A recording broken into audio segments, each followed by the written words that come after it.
So, I barked on a song. Fuck off. You shake a pretty mean cake, Batman. I'm about to waste my fucking money on the M&M Funko. You need to stop! Help me!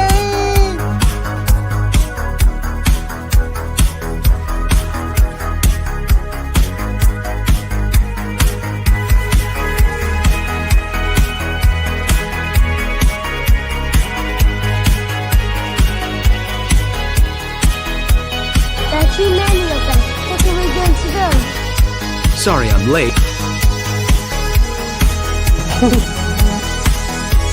Bring me that horizon. Afraid I got lost on the path of life. You gotta go.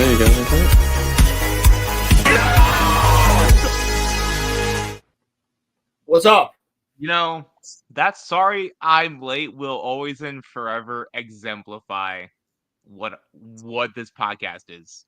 Also, dude, Fuck. I love I love Damon's laugh. He's just like that. I'm telling you, dude. What's up, Small Time Republic? He beat Kenobi as our first chatter. Yeah, he did actually. Kenobi's usually here like instantaneously. The RoloRome streak has is intro over. summons Kenobi. He'll be here. Dude, honestly, I'm never gonna get sick and tired of that background music on the intro. The music. I know you say you want to make another one, but like, No, I do. Rolling. I am gonna make Well- another one, but it's gonna be. We need one for Monday Night Mayhem, so I had to do that. And I'm also gonna make. I'll make an outro for here. That was what the other one's probably gonna be. Yeah, Um, just yeah, just 'cause- but I got to keep the OG one for a while. Like we got to keep it. It's been what we've had it for what, like a year. ever since Oh, episode. shit. Yeah, the intro's cool. It's my first time seeing it. Thank you. Yeah, man. Wild. Well, I edited that. actually, on my this is the phone. second version because you added Homelander in there. So I added Homelander. I added Daemon Targaryen. Damon wasn't in the first one, right? No. Yeah, what do we got? We get and Harry Potter. I added Harry Potter. Right. So this current version we've had since like episode 91, 92, I think. So Yeah, I think it was earlier than that. was it? Yeah, no, it was probably 60 something. It was around episode 50. God damn. It was because it was after the episode 50 stream. So, but it was Right, before- yeah. It was But, before we took a month off though. But yeah. Yeah, it was fun. Well, I hope that y'all are doing well. I like it. And I want to say thank you all for the love on my Stan Lee video. And shout out to Pilgrim, because I know that he's watching. Yeah, I fucked up.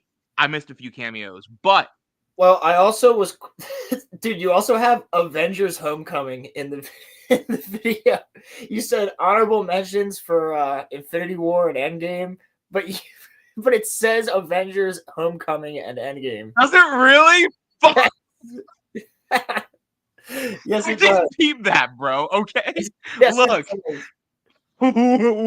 When I got to the end, it was like 4 a.m. and I could tell. hadn't slept in like a full day. I watched And it. I was last just trying to night. get it over with.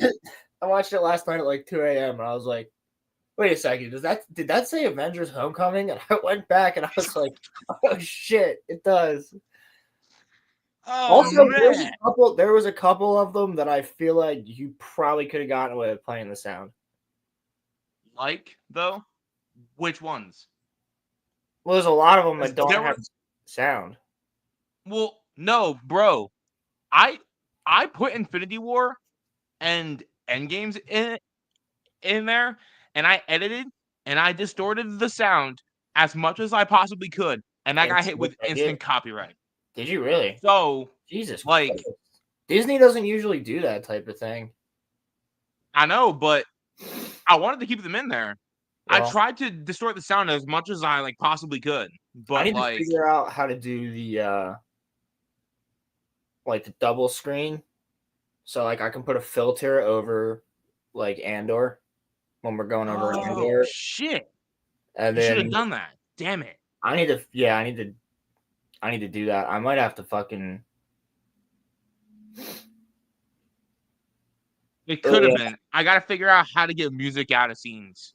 I know that you can do that. yeah, you can do that. But you have to get like this the sound bite of it, and you can remove the sound, like move the sounds. Yeah, that's what I really need to. That's what I did during the intro, but it was way more jankier than just the simple way of doing it, which is like Yeah. there's a certain program on your computer that you can get that will do that. I was not using that program. I found like the scene of Jack Sparrow saying "Bring me the horizon" or "Show me that Yeah. horizon." Dude, I had to like lower the audio and then raise the audio I'm for sure. the music on the intro at that point. So you don't notice it in the intro, maybe a little bit, but that's how I got Nah, I don't notice it. line in there. Same thing with Damon laughing. Like there's music in the background, you just can't hear it. Yeah. And Kakashi, to Kakashi also, there's music in the background there, but you can't hear it. Yeah. But yeah, so Good video though. look, it was my first video, and I'm sorry that it is shitty. My future ones will No, not be dude, as that's bad. the thing. Nobody's gonna judge about that because everybody's first video is fucking shitty. Yeah. Avengers Homecoming, Avengers Homecoming's fire though. bro. I was like, Dude, I literally did a double take at my phone. I was like, oh yeah. Wait. What? Avengers Homecoming. Oh god damn it, man. It's fucking 2 a.m. and I couldn't fall asleep. And I was like, I'm gonna watch this video now instead of tomorrow morning. Yeah, because I usually don't drop my shit at like 9 o'clock at night, but like, you know, Oh, dude, I I was finally got the perfect. already eating and asleep by that point. I was exhausted yesterday. I was at work from like 9 to 7:30. Damn. So I was like, fuck, Yeah, I was at work from I didn't even take 4 a shower last to night. 3 because I went in early because of the ice rain. So Dude, we went in same time. seriously, Yep. Because I was like, I texted y'all my- didn't close. I'm shocked. No, I have a feeling that what is it? Saturday night we're supposed to get like a really bad ice storm. Last time they closed at 6, so we'll probably close at like 5:45, 6 o'clock. Because he doesn't want the. I mean, like I'll be fine. My manager probably be fine. He probably just doesn't want like any of the kids to drive home in the snow. Also, your theory about Stan being the same guy is kind of confirmed with Guardians 2. He talks about being a That's FedEx true. man, which he was in Civil War, and That's true. no, I think he talks about being U.S. Post, which is from Fantastic Four. Right? Yeah, I was actually trying to delve Which is into the good. lore of it. So like, Yeah, I think Stan. well, he's the Watcher. That's what he is. It's a character called the Watcher Yeah. who goes back and reports to the bald dudes and tells them stories about what's going on in the universe, and then goes back and starts watching. Yeah. So I guess my theory is correct, but then I just wouldn't be able to explain the Teen Titans one. That one I wouldn't be able to explain because that's DC. Yeah. He I'm went just saying. he went through a portal and ended up in the wrong place. True. I will have to You know say, the song- dude, I hate that version of the Teen Titans. This is so weird. I had a whole conversation about the Teen Titans at work yesterday. Yo, Crimson, what's up? Crimson. Yo, there's something I gotta say before Crimson dips out of here. So I wish Crimson lived closer to us because I'm going to see on Monday night at 8:00 The Last Attack, which is both final episodes of Attack on Titan So the hour and a half one and the hour long one put together in theaters. And I was like, dude, Crimson. If Crimson lived around here, I would have bought him a ticket. Before we get back to that Teen Titans thing, though, I got something to tell you really fast. You see why I couldn't invite you? Well, I'm just saying, y'all are fake as shit for not telling me that Aaron and Rayner's confrontation was so fucking epic. Like, Oh, is that when he has the leg in the fourth? yeah, y'all didn't tell me that was so cool. Yo, when he's got no leg and he's sitting there, dude, and he used the kid to get to him. He used Yeah, Falco? He used bro. Falco to fucking get to him. Oh my god, Season 4 has been wild so Aaron, far, you knew that was Aaron, right? The whole time. bro. No. I think it's because I'm stupid, but I had to like figure it out. But then, like, after like 40 seconds, I was like, oh yeah. Yeah. Dude, he just grows his leg back like that. Yeah. That scene is Oh, so man. good. Did you see him transform? Did you see after that? Yes. Yeah. Did you see what Aaron did? I saw the transformation, but See, I didn't that's where see. you're at. Yeah. Yes. He's not rampaging or doing anything yet. No. I'm Okay. on season 4, episode 7. Okay, you're about to understand why everybody hates Gabi. Oh god damn. Finish that shit, you gimpy bitch. Finish AOT. Crimson. I'm gonna have it done by Monday night. I'll just binge it while I'm sleeping over at work on Saturday. Oh, bro, I'm you just got a gonna binge lot it. of episodes to go. I'm gonna be at work. Season 4 is a banger, in my opinion. Season 4 is. I looked at what people were saying online. I found the non-spoiler parts, and people were saying this season's the worst one. No. I don't think I'll so. say so far, season 2 is the worst, He's the weakest. but like even that's good. I think season Like, 2 is the weakest. Season 3 is a season banger. 2 is the weakest, but It's not still bad.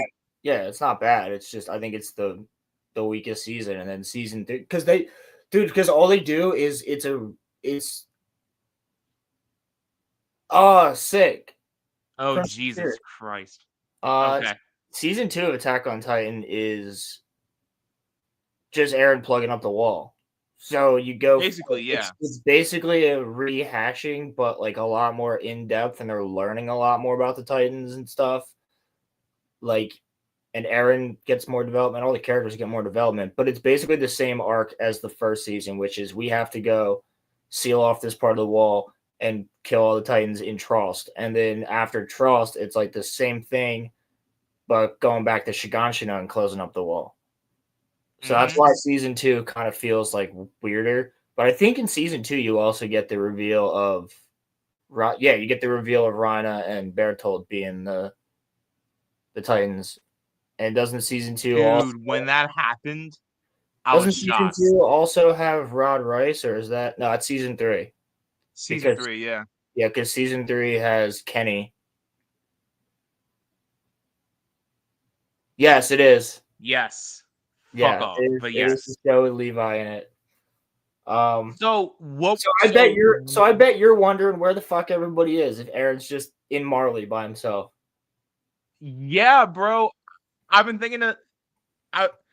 Oh, dude, I don't disagree. Season 2 is good, bro. I'm not saying it's not good, but I think that season 3 I don't think it's overall as is good as better. season 3. I think season 3 is the best season. Season 4 has a lot of bangers, and season 4 is like nonstop crazy shit. But I think season 3 is probably the best season. But yeah, I am wondering where everyone's at, and like I know that they're all gonna have to show up at some point. It can't just be Aaron for the whole season, and then bro goes and fucks shit up, and then we don't see any of the rest of the characters. Shit has to happen. Like, all I know is that I can't fucking wait until you watch the next episode. Is it gonna be the next one that I'll go crazy over? Hold on. You said you're on episode 7. Yeah.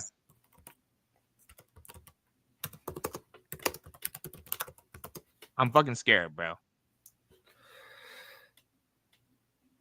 Oh, it is. It is. Episode 8 is fucking gnarly. No, I don't need that image. No. Oh No. god, bro. No. Look how they massacred my character. Am I gonna go crazy, bro? Bro, you might by the end of it.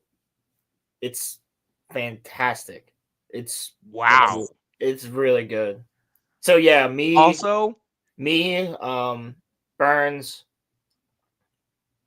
my friend Eric, who you know, and maybe our friend Tim, we're all going to see the last attack, which I think is hilarious because I got all those motherfuckers to watch Attack on Titan. doesn't that have the rumbling? Yeah, I think you have another intro, and then yeah, you have like 2 more intros before the rumble. The end of the show is like another part of the season, right? The season's like split into 2 parts. Dude, there's 34 episodes, I think. Holy Or fuck. 39. Really? Yeah, it's like 34, 39, 37, something like that. The fuck is Spermageddon? I'm not saying that or watching that. What is it? I don't know. And I don't trust y'all, so I'm just not gonna say it. Should I look this up? Someone clipped me say, you know what? I'm not gonna say that either, but there's a clip of me saying a certain bad thing that happened from the 20s to the 60s. There is a many movie African There's a that movie many- called Spermageddon. is it a real thing. What is this? It's December real? 6th, 2024, the trailer for Spermageddon. It's fucking real, bro. Nah. What? Hold on, yo. Hold up. What the fuck is this?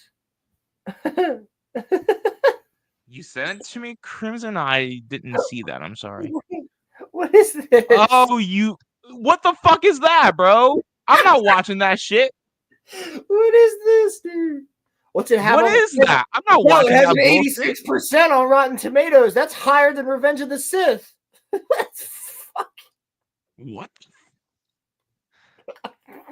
That looks like Miraculous Ladybug, bro. Who the fuck is? I don't know what that is. Who's in this? Nobody. A ton of Gizmo. Camilla and Gizmo. Get the fuck out of here, dude. Crimson, my question is, how did you find this? That's what I gotta know. It's a Norwegian adult computer animated musical sex comedy film directed by Tommy Wirkola and Rasmus Music sex cop? What a fucking Sigurdsson. The film consists of 2 plot lines, one focusing on a teenage couple having sex. Wow, that's weird. And the other on Simon the Seaman and his friends in quest for the egg.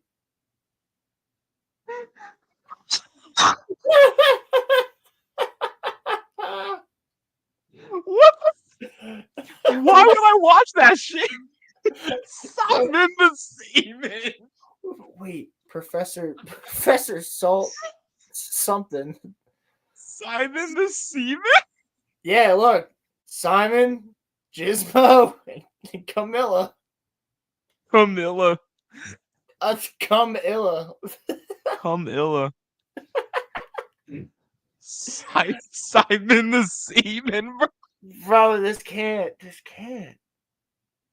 It is though. It's real. Oh, Crimson, you did send me that, right? Why is there a movie about kids having teens having sex with each other? That shit's weird as fuck. All right, let's be honest. That's half 80s movies, but none of them looked like they were teenagers. I mean, yeah, they are teenagers in Breakfast Club, and that is one of my favorite movies. Don't have sex in Breakfast Okay, true. Club. I don't know what Breakfast Club you're watching, but there's no sex in the one I've seen. I'm just saying. Roman goes on Pornhub and just looks up Breakfast Club. No, bro. Like, No, bro, no, no, there's no, no, deleted no. scenes in here. It's literally just the whole movie, but at one point it's just fucking hardcore porn. I don't want to get put on a watch list. I love my subs, but not that much. Plus, I just would feel like uncomfortable the whole Could time we watching that technically shit. watch that? I mean, the trailer's on YouTube.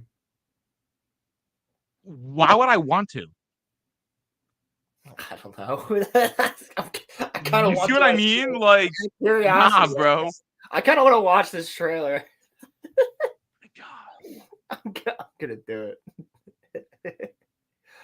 I have to see. Crimson, why did you bring this up? For Why? science. You got Roland's mind active now. Get him.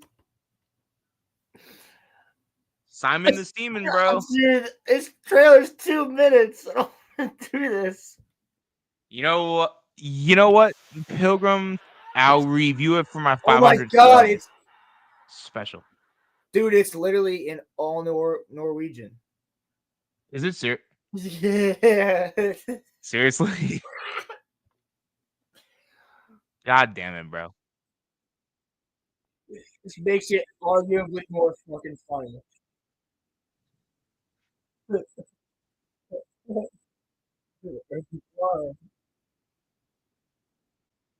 Instead of Crimson Law, you should be Crimson Curses.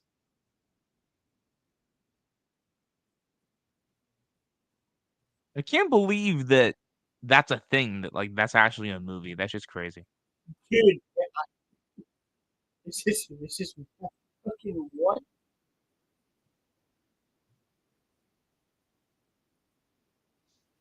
What? Simon the Seaman is crazy, Dude, though. there's a Sperminator. The what? Sperm Terminator. Sperm Terminator? It's a Sperminator in this movie.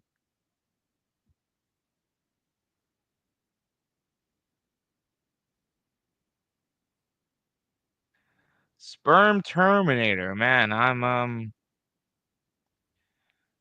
you know, they have the like He has 2 brain mockbuster cells. films. What did you say? He has 2 brain cells. There's 2 brain cells that are controlling everything because he's taking his dick.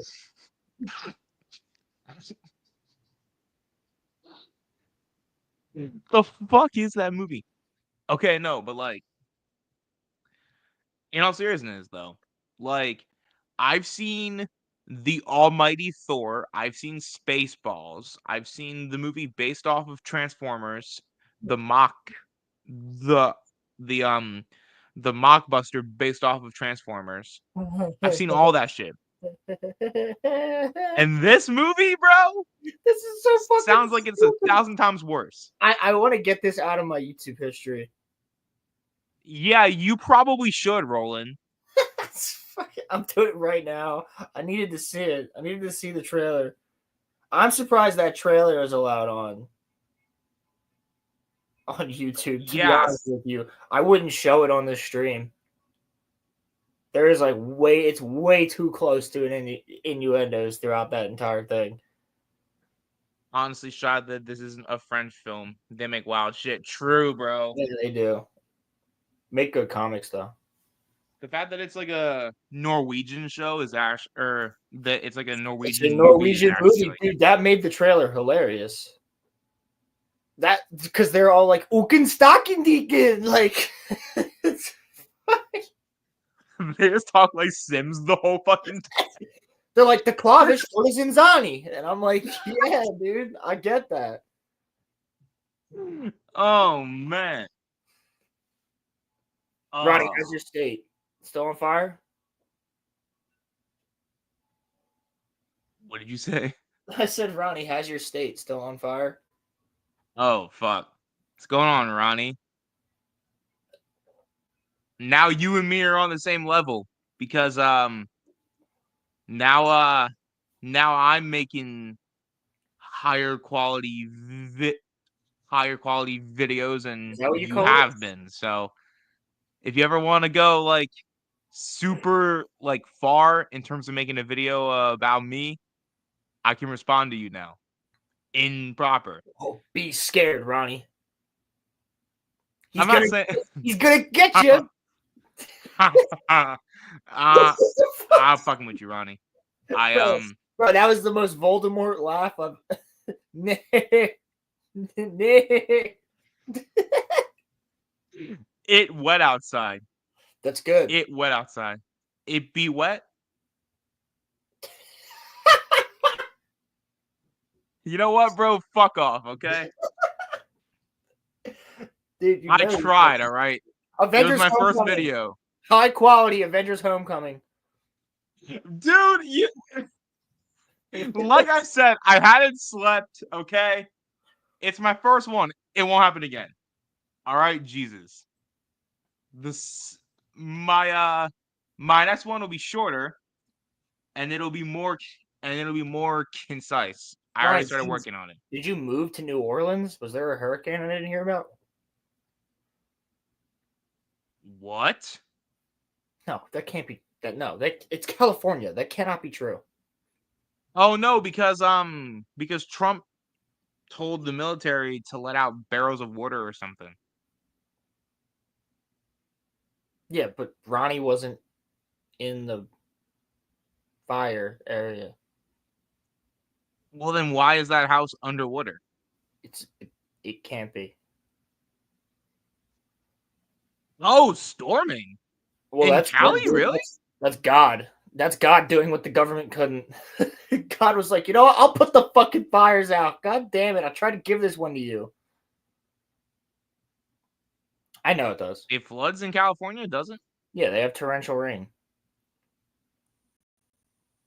Well, the reason for the fire was that y'all were in a big drought. So That's not the reason. well, that's part of it. But Everything was dry, and you should have. Yeah, exactly. He was above the fires.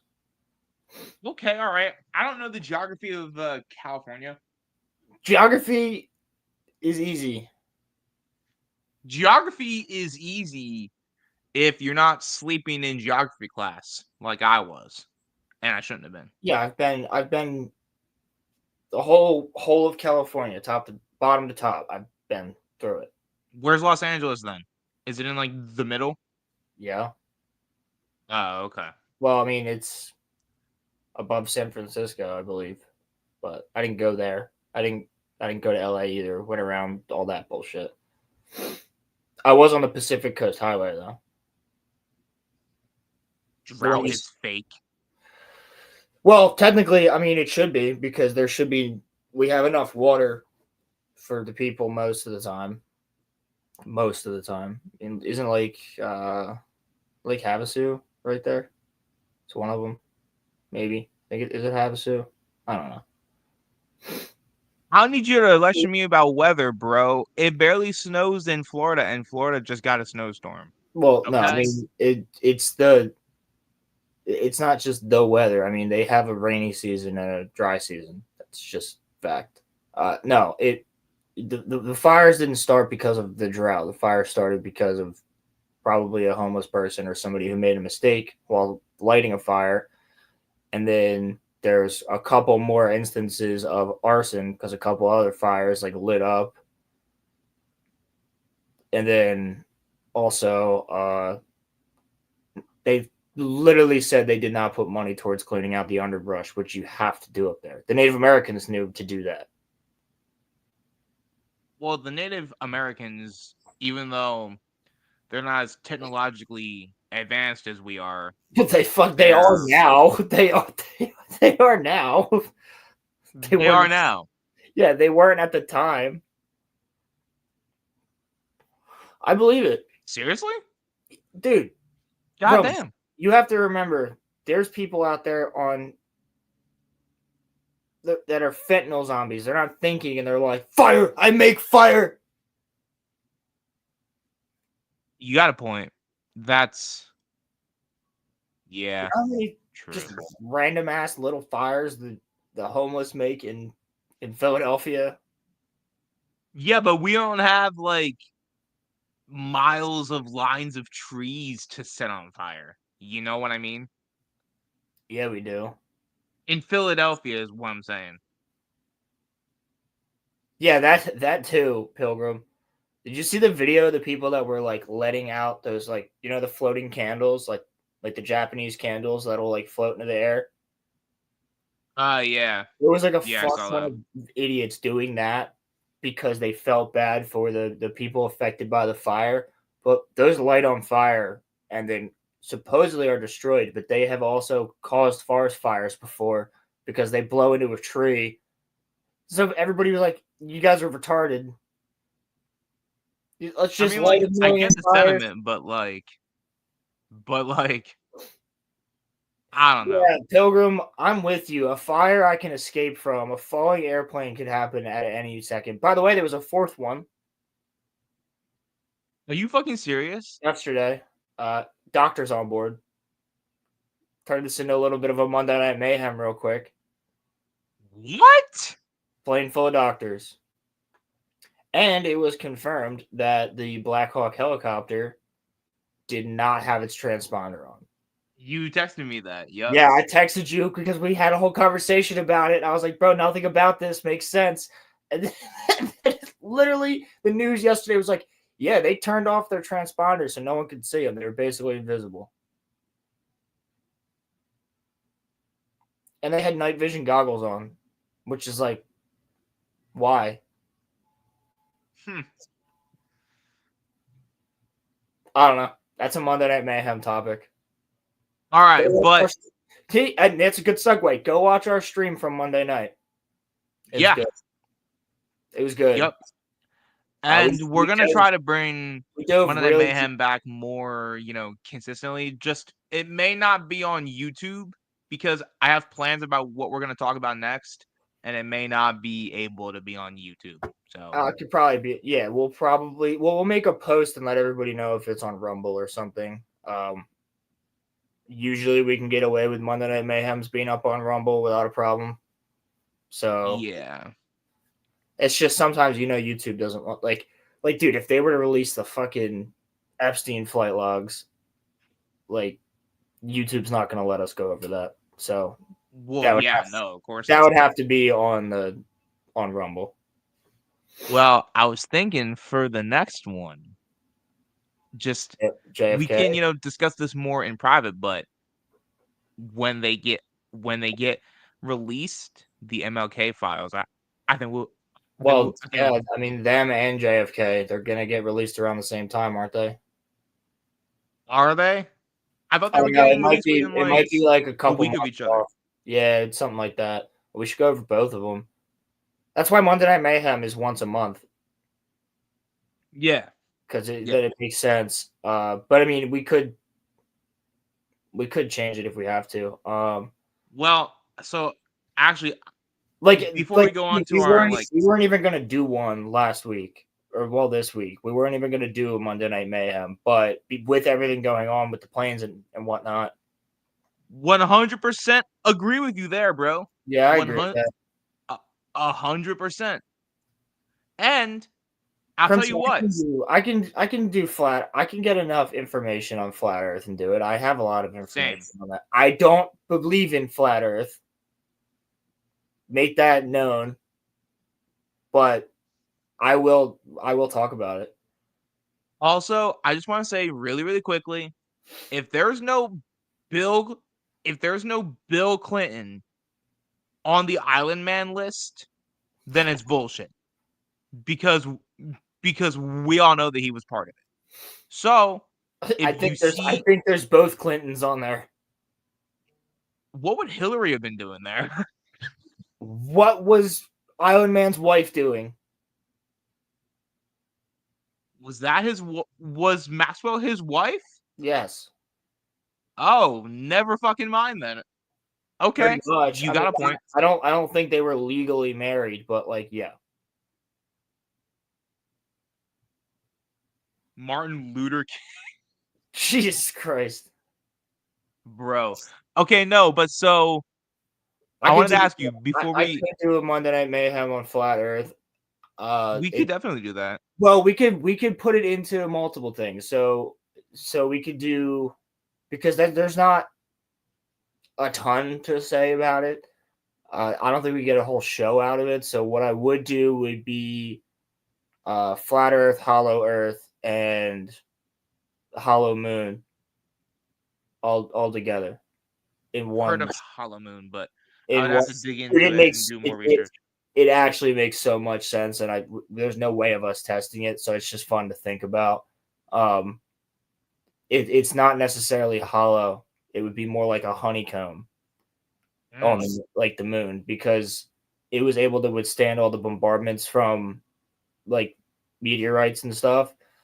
Yeah. If you look on, well, anywhere really, a honeycomb structure is like one of the hardest things to crush.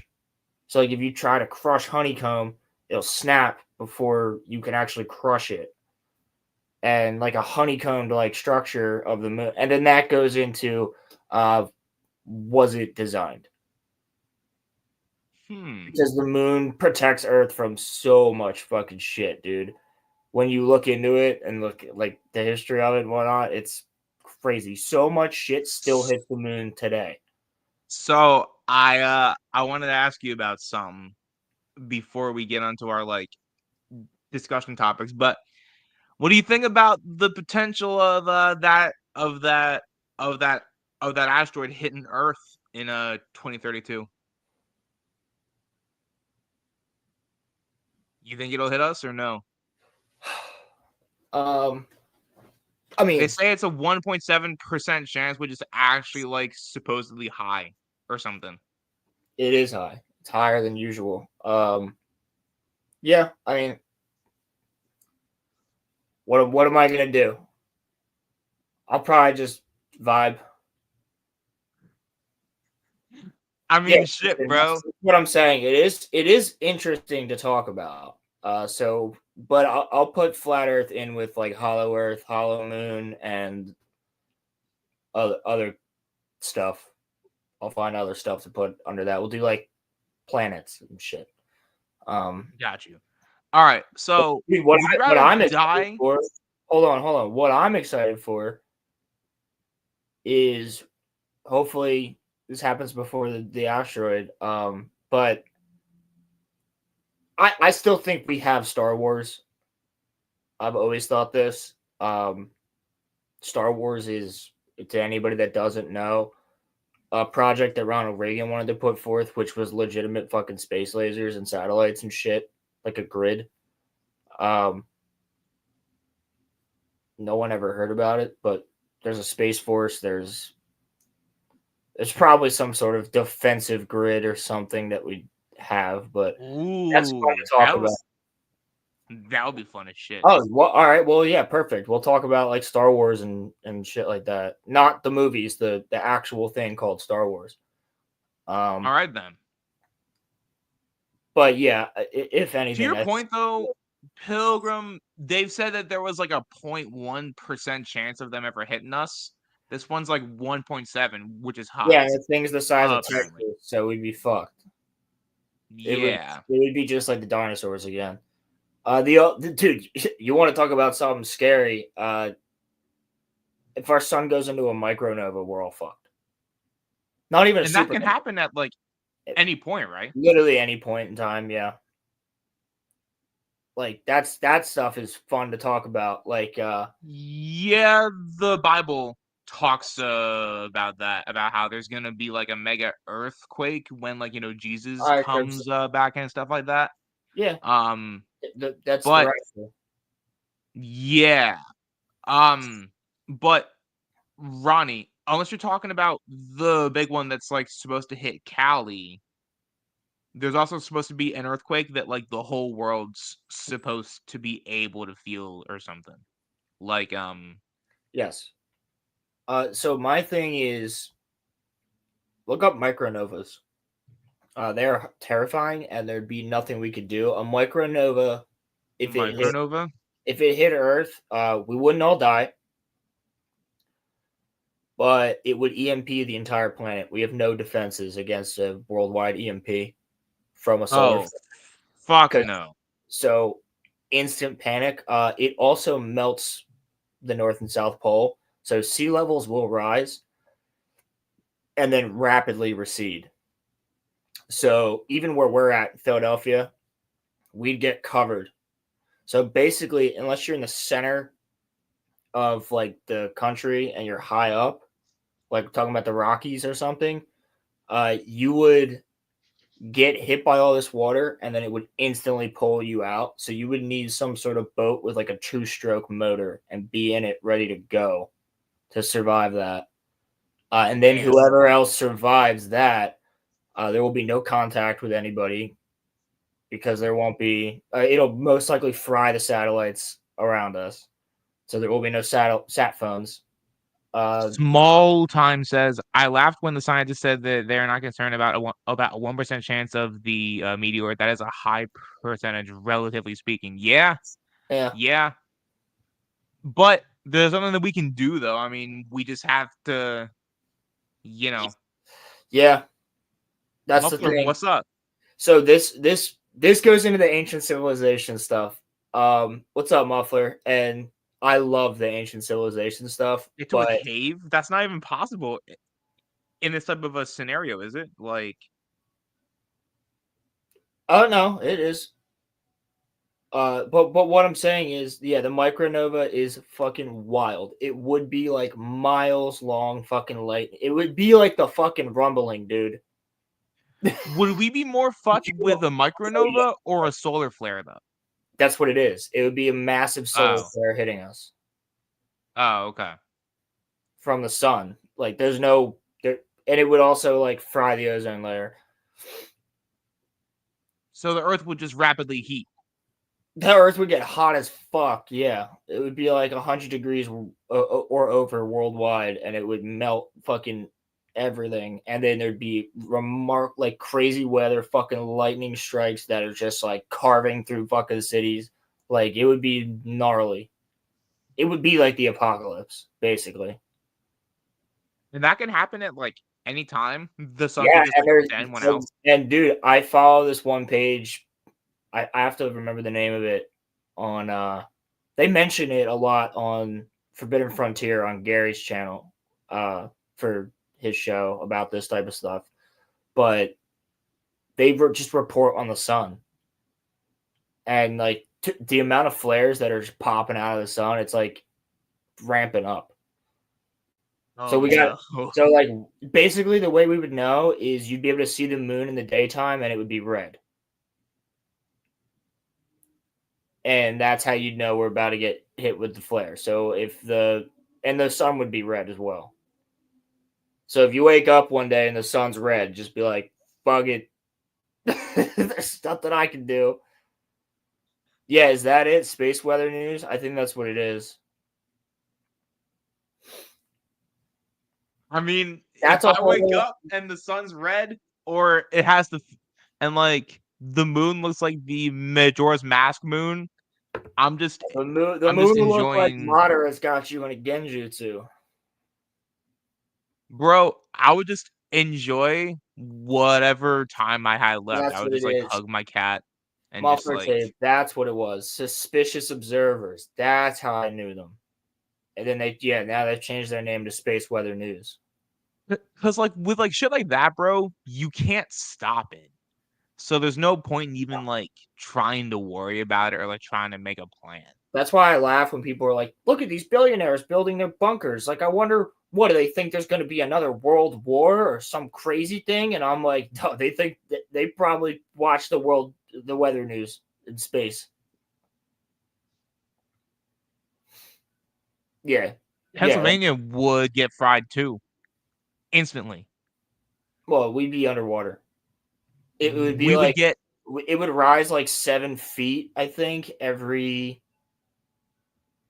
What is it? If all of it melted, it would be like, I think 7 feet every hour. There are humans that would be able to survive that though, right? It's just no islanders, nothing on the coast. Everybody in the center of the country would be okay, but they'd probably be getting hit by those crazy lightning strikes. Honestly, I would just vibe and just wait for it, bro. Yeah, but Like, he's right. He's right. The mass hysteria and panic of everybody, and then plus an EMP on top of that, so the military and the government can't try to calm people down. It would be, you're talking like zombie apocalypse levels of people losing their shit. yeah, but like at that point though, we're all gonna die. There would literally be no point. Like, You say that, but motherfuckers, bro, survival instincts. survival for what? We're all gonna be dead in a few hours. Like, Trying to get as far west as you can. it's not that you can't stop it. It's that it needs to happen periodically to sustain the galaxy. Yes, The idea of electric universe theory is intriguing. I agree. Oh shit! It's So very. then, like, It's but like then, it's like, my question is, releasing. It's releasing a large amount of energy in order to sustain itself, basically. but if you, so then, what would be worse for us though? The sun going out or the sun like releasing a solar flare? Like, The sun humans could live longer with a solar flare, right? well, humans would survive. It would just be the end of civilization. But no, if the sun went out, we'd be dead within.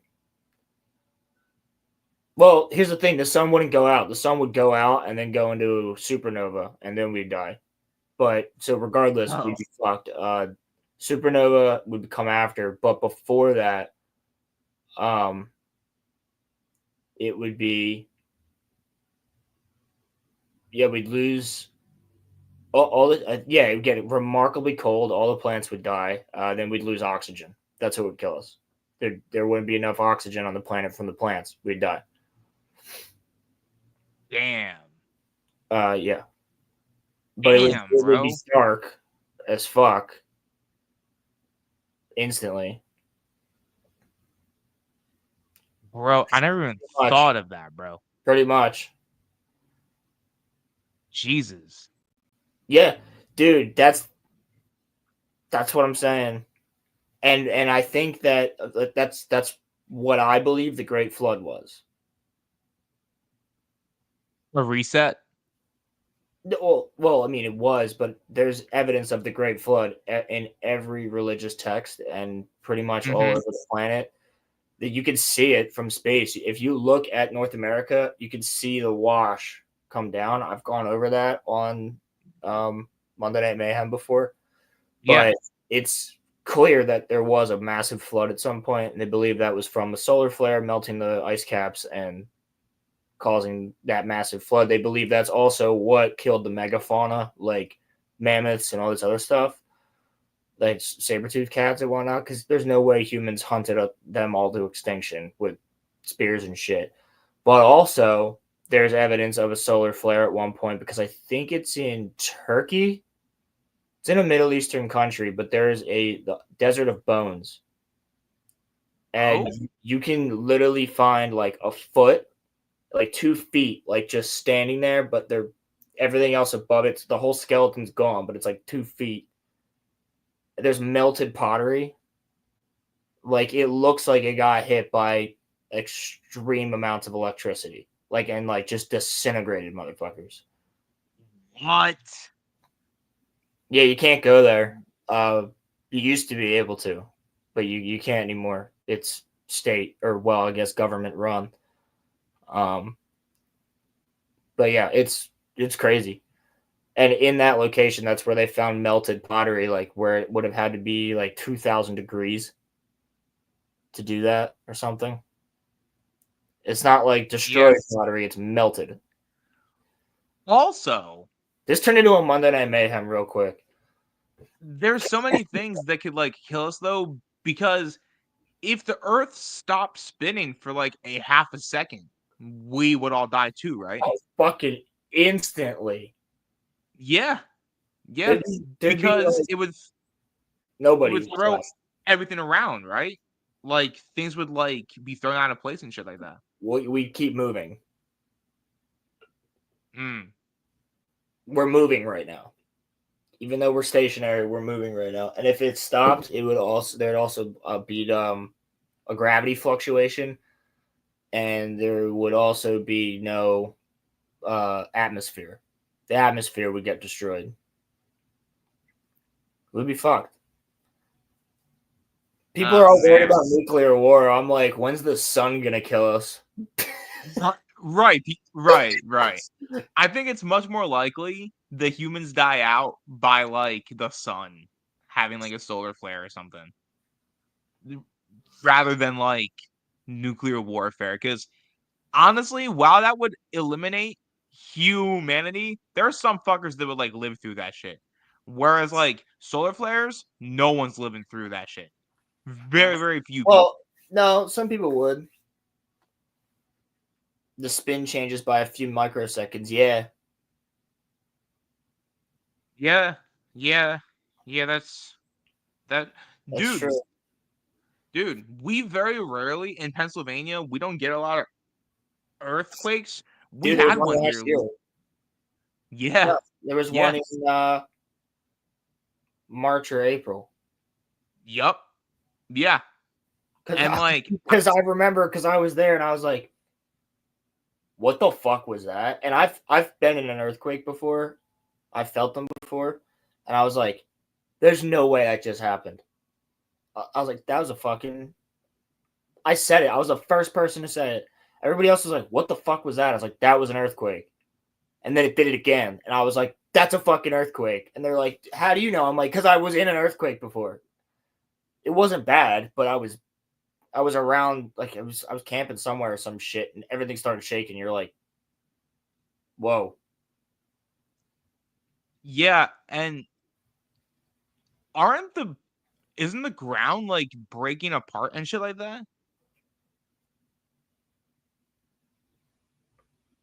Yeah, true. That's true. so accurate. That's so accurate, bro. At some point, when humans finally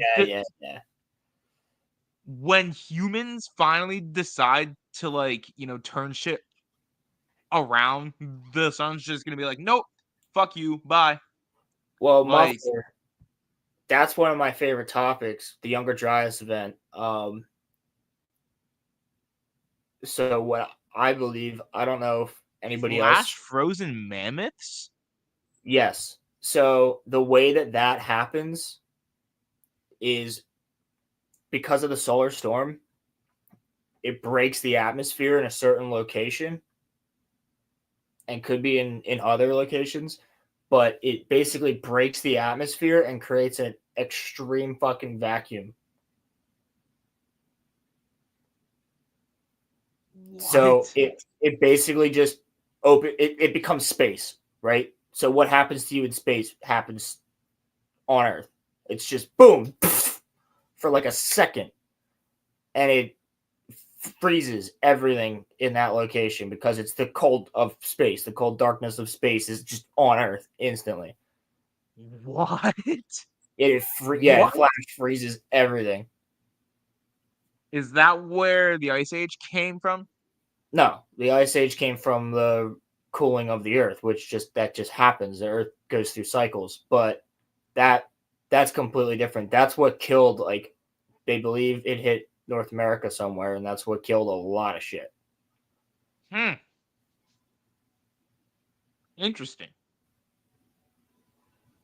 So speaking of...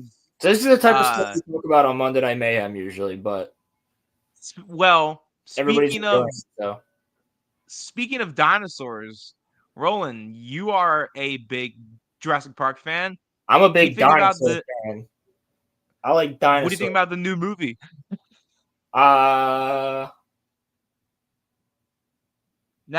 it looks better than the last one. Ones? I like the first one.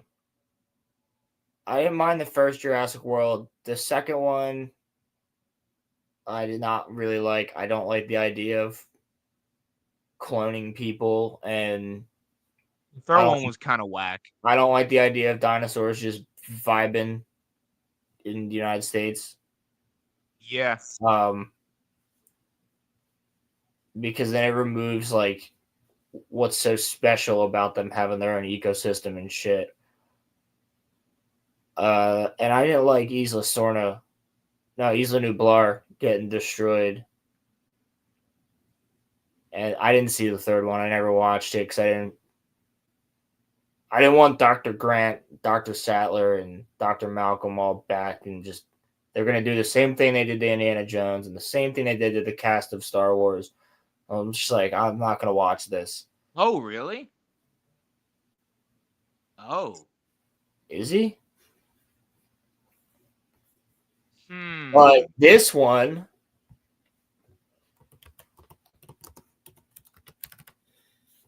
If that's the case, maybe it might be okay. Maybe. Yeah, it says Jurassic World Rebirth.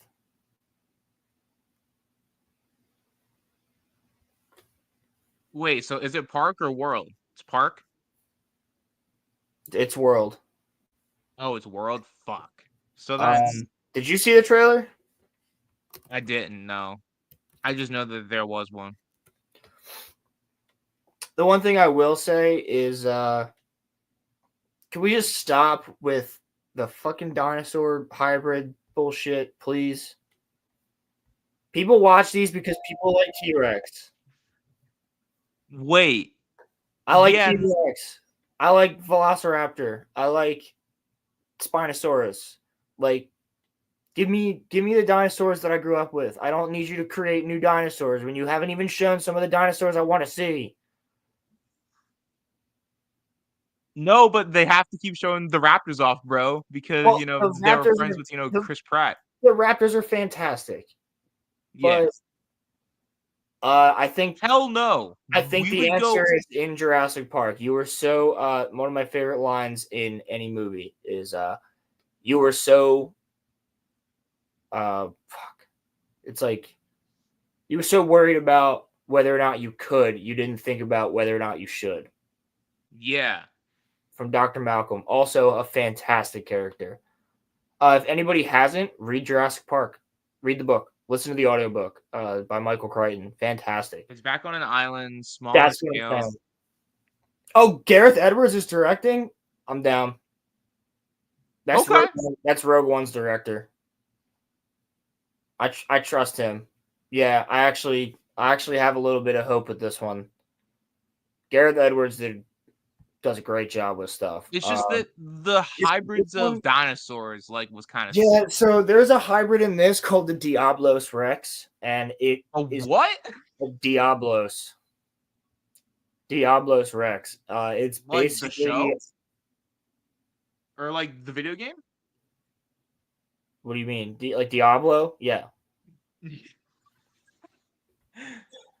It's called the Diablo. That, Elon said that he was a god at. Yeah. No, I think he was talking about Baldur's Gate with that. Maybe he was Diablo though. Oh, I thought he was talking about Diablo. Maybe, but yeah, he did write the first Jurassic Park film. Yeah, David Koch. But I kind of like the idea of it being smaller scale. As long as there's no Chris Pratt, I'm happy. Multi Republic, to your point here, they are making they're working on mammoths. So yeah, man, I saw that shit. We can easily do it. Not easily, but scientifically speaking, we could easily clone pretty much anything from that era, like the Ice Age. But why would we want to, though? I don't know, dude. It'd be pretty fucking cool to have saber-toothed cats. And Roman, I have one reason as to why we should do it. Dire wolves. I want to see a wolf the size of a horse. Okay, but it's not real. A big ass boy, dude. Big boy. It's not real though, Roland. It would be a clone. What do you mean it's not real? How sick would that be, bro? 6 fucking wolves that are that big, just vibing. It would be cool, but they're doggos, dude. Clones. And then, if they were to successfully clone them, who says they wouldn't stop at doing dinosaurs? See, you know what I mean? I have a very high respect for animals and how dangerous they can be. I still want to see a wolf the size of a horse. I want to see a motherfucker ride a wolf the size of a horse. Would you be cool with them bringing dinosaurs back though? Oh, I know what would happen, but yes. Wow. Okay. Hey. Well, no, it's not small time. I'm talking in a controlled setting. Put them on a fuck. Here's an idea. Put them on an island. Make it an amusement park. That's the. Imagine, bro. Dude, yeah, I would. Yeah, same. And the whole point of this is the most unrealistic thing about Jurassic Park. Dr. Hammond made it affordable so that anybody could go. That is bro, that shit would be like $1,000 per person. Or maybe $1,000 per hour that you're there. Yeah, no, it would never. Someone walks in for like a half a second. I would go to $500, please. I would go to a Mesozoic park or a Jurassic Park or a freaking Cretaceous park. I would go to any of them. But okay. By the way, in Jurassic Park, a lot of the dinosaurs in those movies are from the Cretaceous period, but whatever. Bringing dinosaurs back would be cool, but it would end badly though. Like, 100%. But like, if you offered me a job there, I'd work there. you would get eaten by a fucking like T-Rex, bro. Like, I knew the risks. I would take that job in a heartbeat, dude. I work with venomous animals now. I have multiple. But like they can't eat you. You know, bro. Man, if I get poked by certain animals I work with, I could die. True. Like, that's why we don't get venomous snakes in, because only some of us know how to deal with venomous snakes. True. And we don't trust our fucking customers to be able to be like, I could take care of this snake. And then what? You're going to bring it home and it's going to bite you. You're going to fucking die. And then your family's going to sue us because we sold you a venomous snake. Well, don't you have to wear like exactly gear when you handle one? You, dude. I know the risks. I get to work with dinosaurs. Fuck yeah, I'll take it. Make a movie about restoring Ice Age animals due to bad humans, only for them to devastate us since we actually did not overhunt them. No, we did not. There's no way. We got to get muffler tape on Monday Night Mayhem talking about the Younger Dryas. Facts. Yeah, you can die, but at least they won't eat you. Yeah, because I don't think that they have a specific lion or pufferfish anti-venom at our local hospital. Because no one's ever going to get hurt by a fucking lionfish or porcupine puffer. Like, I'm in the middle of the open bar from yesterday. Why? What's up? I was watching it while I was at work, but... Oh, no, drinker. No. He said that? Really? No. Did he actually say that shit? Dinosaurs are the shit, dude. I fucking love dinosaurs. Give me. They're making a dinosaur fucking horror game. If it's not already out. Seriously? That sounds cool. Dude, it's gonna be sick. It's PC for now. I don't know if it's gonna go to Xbox or not. But it's a survival horror game where you're on an island with fucking dinosaurs. Bro. Dinosaurs? Dinosaurs are the shit. Like, they're cool, bro. They're cool. They're also for 5-year-olds, but they're fucking cool. No, they're not. It's cool. for everybody. Dinosaurs are for everybody. That's why we have paleontologists. That's the first job I ever wanted growing up was paleontology. But yeah, I'm sure I gotta see Mahler's reaction to that. So when is this movie coming out anyway? In the summer. Yeah, I feel that, Crimson.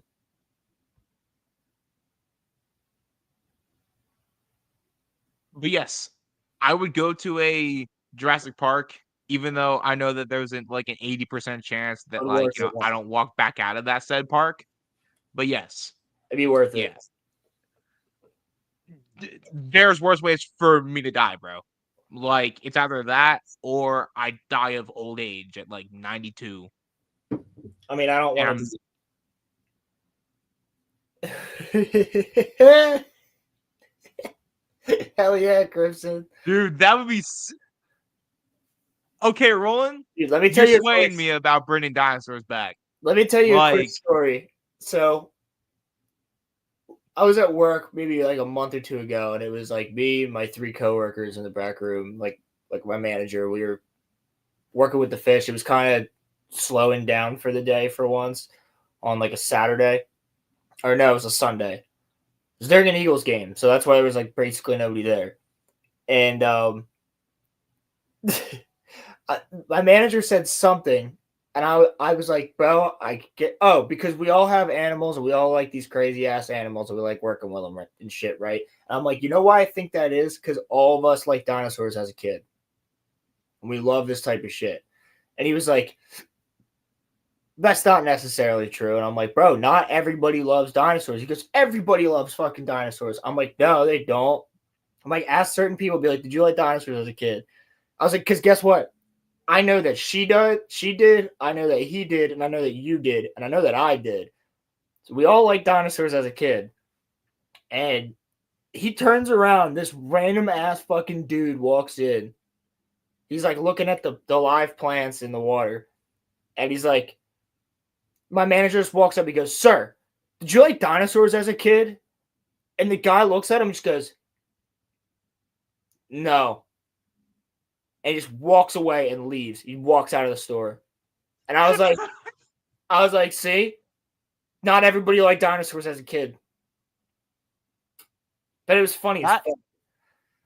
I don't get it though. Like they're cool, bro. Dinosaurs is shit. They're cool. Are we gonna get cut by watching this or no? You know what? That's a great question. If we do, I guess we'll clip it out and you'll hear our thoughts afterwards. Yeah. But I'm just gonna let it go. Yeah. Dr. Henry Loomis, this is Zora Bennett. Mission specialist. Sorry, what mission? This would be a medical breakthrough that could save countless lives. It comes from the largest dinosaurs on the planet. Oh my god. Fortunately for us, Titanosaurus. all these species exist in one Vesicolatalis. Can you be ready tomorrow? I can guarantee your safety. I mean, more or less. More or less? He's your guy?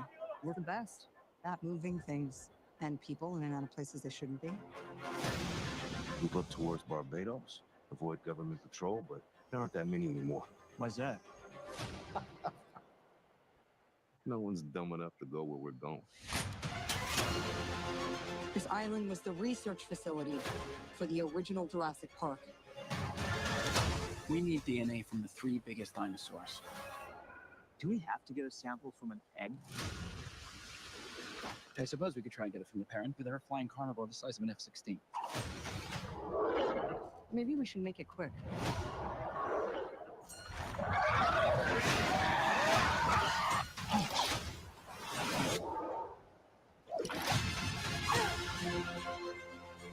These dinosaurs were too dangerous for the original park.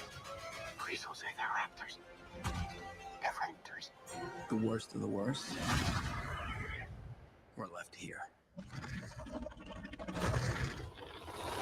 Come on!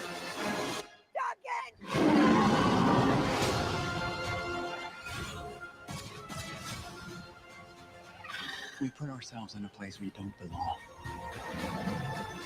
Oh shit. Survival is a long shot. What the hell are those? They're helping the mosasaur defend territory, stalk, hunt. None of what you just said is good.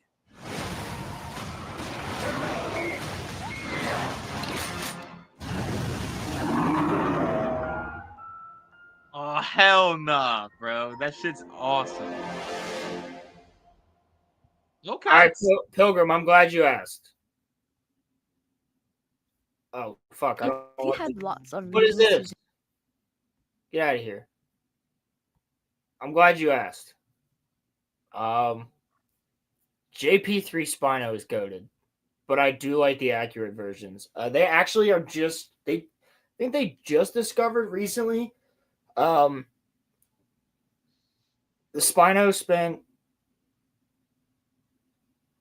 Ronnie. So yeah, the Spino spent most of its time like on its forelegs, but it could also run at top speeds. It lived in marshlands and it didn't actually swim as much as we think it did.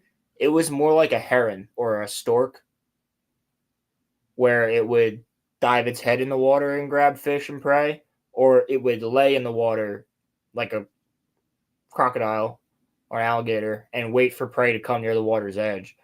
But it wasn't so much a swimmer full on like they're showing in the movie here,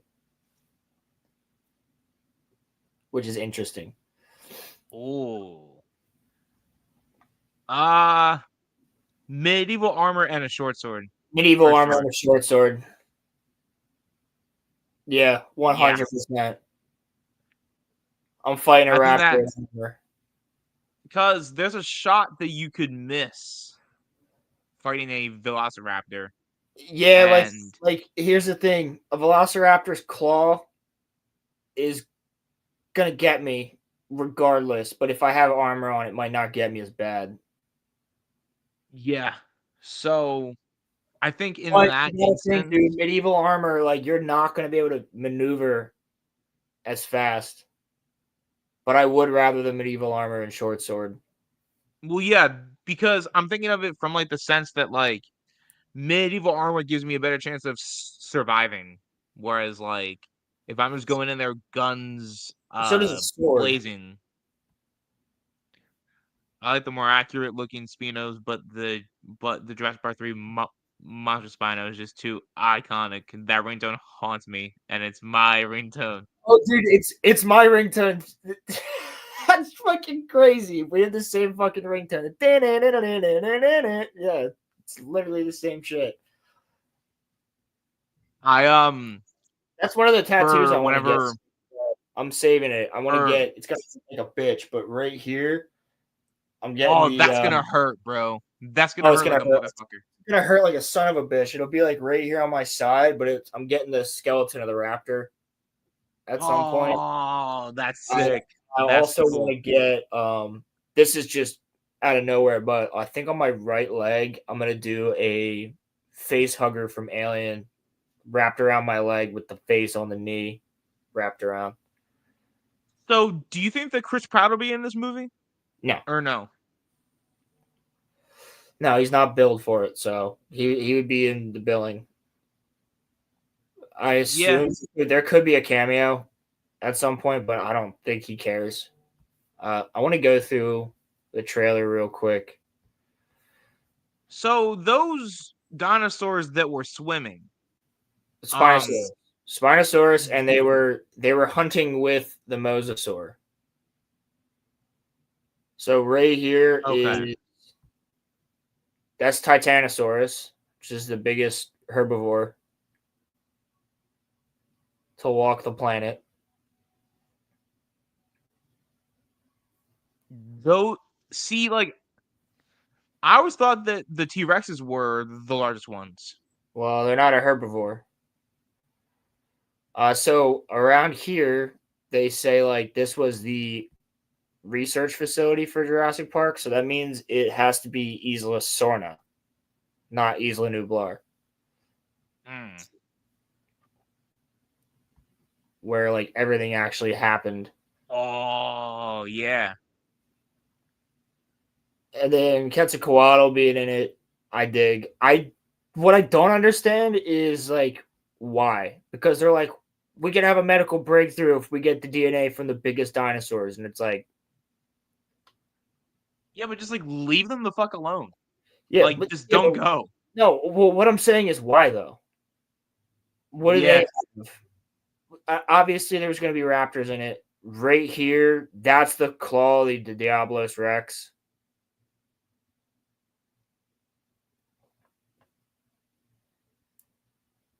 It's a new island. Is it? So it's not even Sorna? See, look at there's the Diablos Rex. You can see its face. It's like a fucked up ape. It looks like a God grunt. damn. Dude, you know what? It looks like a fucking grunt from Halo. It does. It does. Yeah. Straight up, it's Yes. like, where's the food nipple?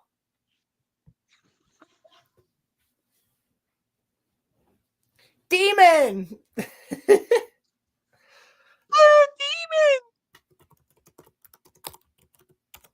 The cure for heart failure is what they're after. Oh, okay. Oh, that okay. So why do they need the DNA of a T-Rex? That makes sense, I guess. I don't know. Because like, bro, look at this and tell me it doesn't look the exact fucking same.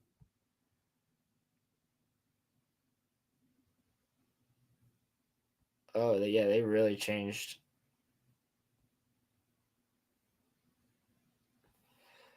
I mean, it clearly is the alien, like the alien queen and the Rancor, but like, look at it.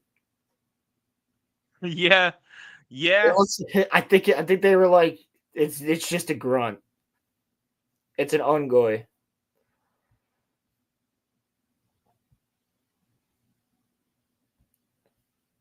It's the same thing. It's the same picture. I'll use the Office meme. But I mean, it doesn't. Mutant Dino is based on a T-Rex, Alien Queen, and Rancor. Yeah. Yeah, so it walks on its knuckles like an ape, and it's like clearly huge. What else? I've never seen a dinosaur walk on its knuckles before. That shit crazy. Dilophosaurus is back. Yeah, I saw that, bro. Which I fuck with heavy. This dinosaur's the shit. There's a shot of the Diablos. Dude, it's a grunt. I'm telling you. That thing's massive, though. I mean, then we got the T-Rex doing his little T-Rex thing. Yeah, so here's the Mosasaur, and here's the 3 Spinos. And I'm assuming this is the end of the movie. Because Also, this trailer shows why you bring the a kid entire into movie. this shit? This trailer Why shows bring a kid? There has to be. There always has to be a fucking kid. Because it's probably the boat captain's like daughter. That's what I'm assuming. But yeah, I do like the look here of that Spinosaurus. Looks completely different than Jurassic Park 3. But there's even like a rumor now, like everybody's saying like, well, the one in Jurassic Park 3 was genetically engineered to be less accurate. That's why it was so fast on 2 legs, and that's why it was like a crazy good like stealth hunter. They're including the raft scene from the original book. Ooh. Are they? Because that's cool. a really good scene. I'm telling you, dude. Everybody read Jurassic Park. It's fantastic. It literally won't take you that long. I think it's like 300 pages, maybe. Oh, that's the length of the first Harry Potter book. That's nothing. Yeah, you could read it in a day if you wanted to. It's longer than The Hobbit, I think, because like The Hobbit's like 270 pages, I think. Let me see, how many pages?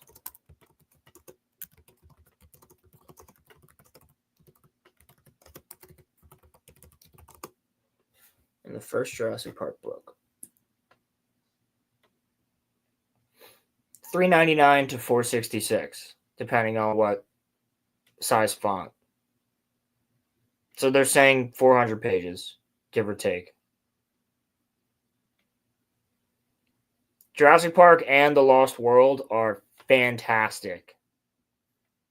Could not recommend them more. So The Lost World is also a book too. It's the second one. Yeah, there's only 2 Jurassic Park books. So what they did with the third movie, Jurassic Park 3, is a mixture of everything they left out that should have been in Jurassic Park 1 and should have been in Jurassic Park 2. Okay. But they put it together, and the whole storyline with Dodson is not in it. If you remember in the beginning of Jurassic Park, when Dennis Nedry shows up and meets with Dodson to do the deal about getting the embryos, and he's like, Dodson, Dodson, see, nobody cares. Yep. That is way more prevalent, and he ends up on Isla Sorna in the second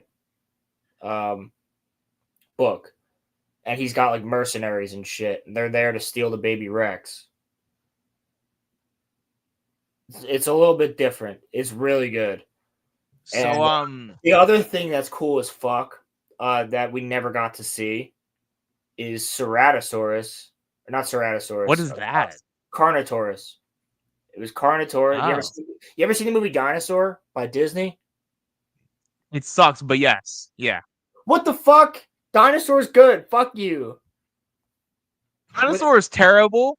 But Alligator, dude, and the monkeys and shit. Get the fuck out of here. Watch it again. I'm telling you that. I have watched it again. Get the fuck out of here. Anyway, proceed. Yes. Do you remember the dinosaurs that were chasing them the entire time? Yes. That's Carnotaurus. Yes. Oh, okay. So in the second book, yeah, see, Pilgrim, that movie's good. So in the second book, there is Carnotaurus, but the Carnotaurus, something they didn't know when they bred it, was that it's a chameleon. Oh, okay. So it could change color. So there's a scene when they're in a gas station on the island, and they're trying to do shit at night, and all they see are like these eyes, but they can't see the Carnotaurs because they're like invisible, basically. Because their camouflage is so good. Dude, it's a crazy fucking scene. They're just trying to get gas for the Jeep. What do you think the odds are? Yeah, no, I agree with you, Muffler Tape. Land Before Time was the shit. What do you think the odds are that we get Jeff Goldblum in this movie? Low. Unless he's going to show up for a scene like he did in Jurassic World. You're right. Carnotaurus was in Fallen Kingdom. The second one. Was it? Yeah, when the mountain's erupting. And they're like they show a Carnotaurus and then the T-Rex kills it. But I want like a legitimate, I want that scene. I want the Carnotaurus scene where they're just desperately trying to find gas in the gas station and like get whatever the fuck they can. And all they have is flashlights and like a shotgun. And these fuckers are surrounding the gas station. Like, that's what I want. Both. I gotta watch that. Dude, there's you know the scene in Jurassic Park 2 where they're running through the tall grass? Yeah. Yeah. Way different in the book. Really? And actually the guy who gets ripped in half by the male and female T-Rex in the second one, Eddie, he lives a lot longer.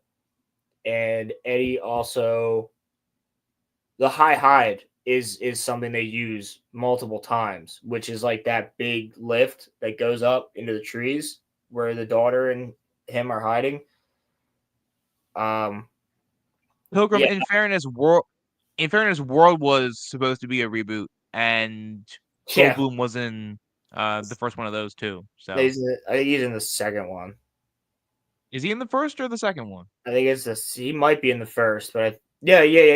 He's in the first, I believe. But yeah, in the I forgot that happened. Yeah, no, that happens in the first book. He gets killed by the compies. Remember the guy in the second movie? He was in the second. Okay. Yeah, remember the guy in the second movie who like gets killed in the stream by all the little green dinosaurs, the compies, the Compsognathus? Yeah. That happens to Hammond in the first book. Because what happens in the first book is there's an explosion at one point towards the end, which, by the way, the end of that, bro, is they're all hiding in the guest house in the villa, and the raptors are all over the building and like literally on top of it, breaking in. They're just fucking firing shotguns and shit out of the roofs and the walls to kill all these fucking raptors like a zombie movie. But this explosion happens, and it's all fog, and smoke everywhere. And they see the Rex and they see the baby Rex like killing other civilians because there's a lot more people left on the island than in the movie. Like a lot more workers and shit. Like Dr. Harding. I believe Dr. Harding, who is the he's the vet. And hope that this movie's a success so that we can get more based off of this. Yeah. That'd be cool. But it's pretty fucking cool because Dr. Hammond is like out there, he gets a head injury and he falls down a hill, and then the compies kill him. Yeah, everybody out here, I cannot recommend Jurassic Park and the Lost World novels better. I think there's a character in the second one. They also took the plot from the second book and made it the third movie. Which in the second Third World movie, is the third Park movie. The third Park movie. So in the second book, and the second movie, so instead of Dr. Malcolm's girlfriend being the one that was sent to the island, and that's why he goes, is his best friend, who is another scientist. And he's stuck there. So it's just like the kid, but he's been surviving there by himself, stuck on this island of dinosaurs for like 6 months or some shit. So they have to show up and find him. I think I want to say his name is Levi. No way. But I could be wrong. It's something with an L, I think. And Dr. Malcolm and a couple other people, like, they all go.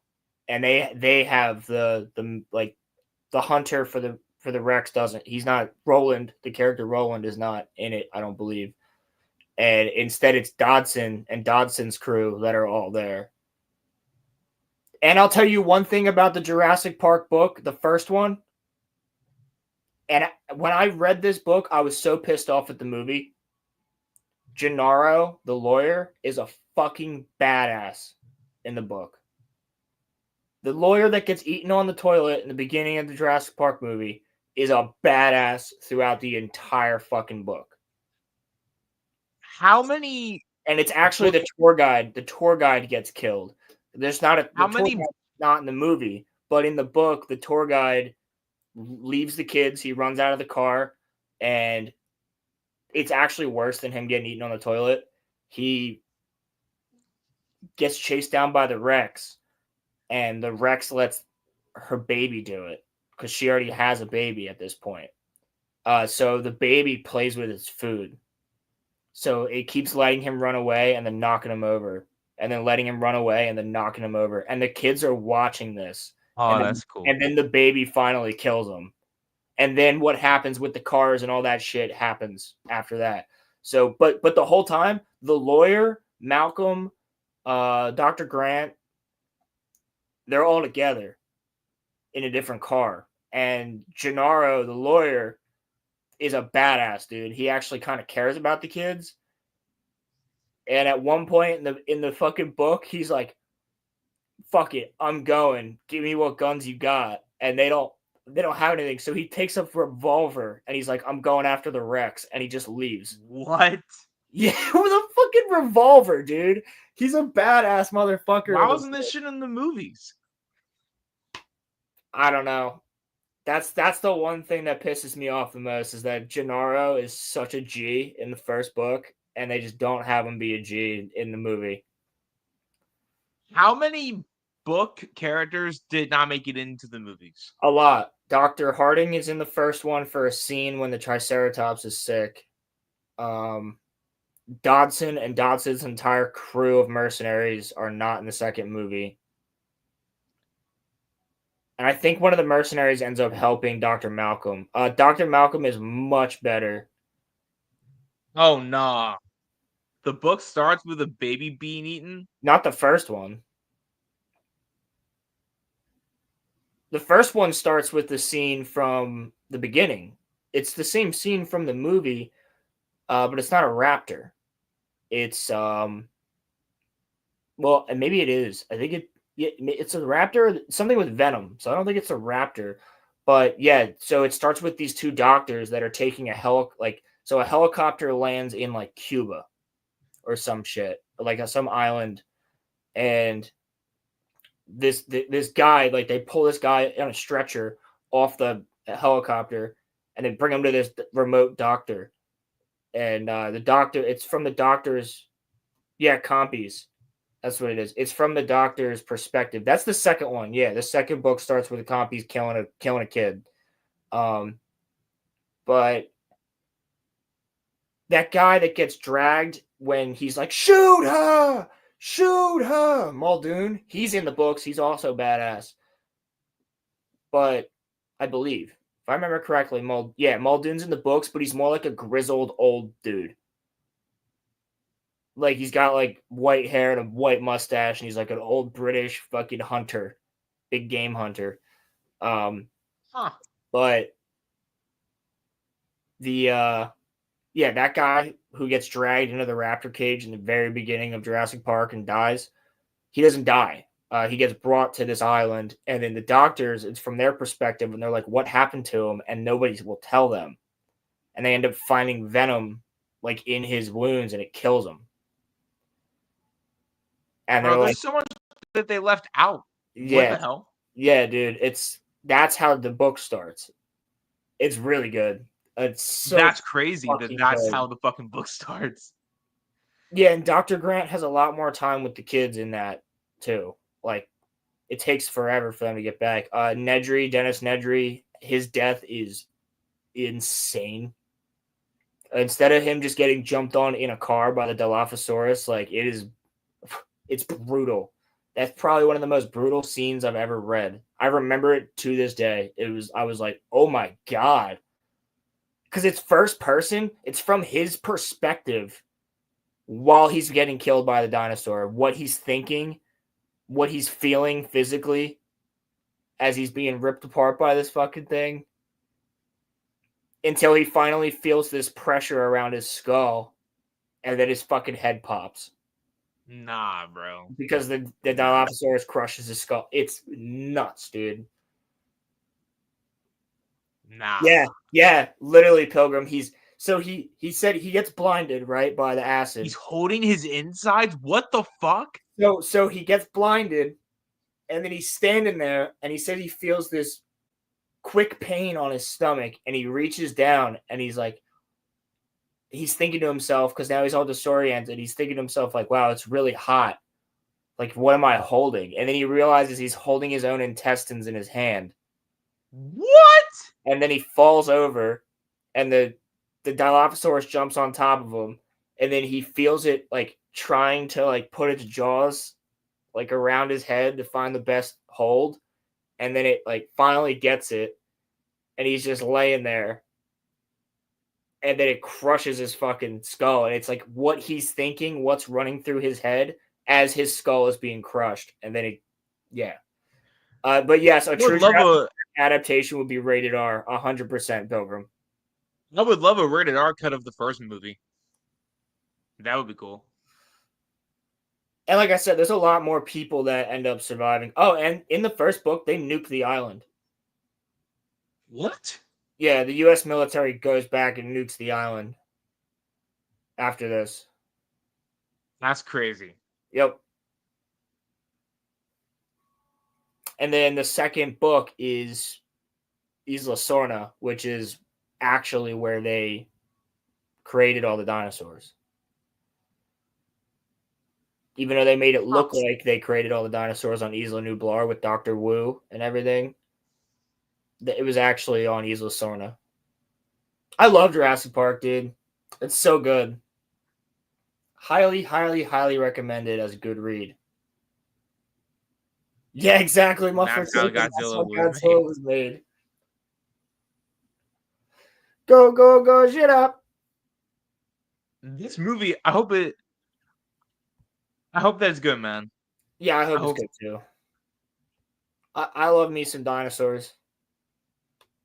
I love me some dinosaurs killing.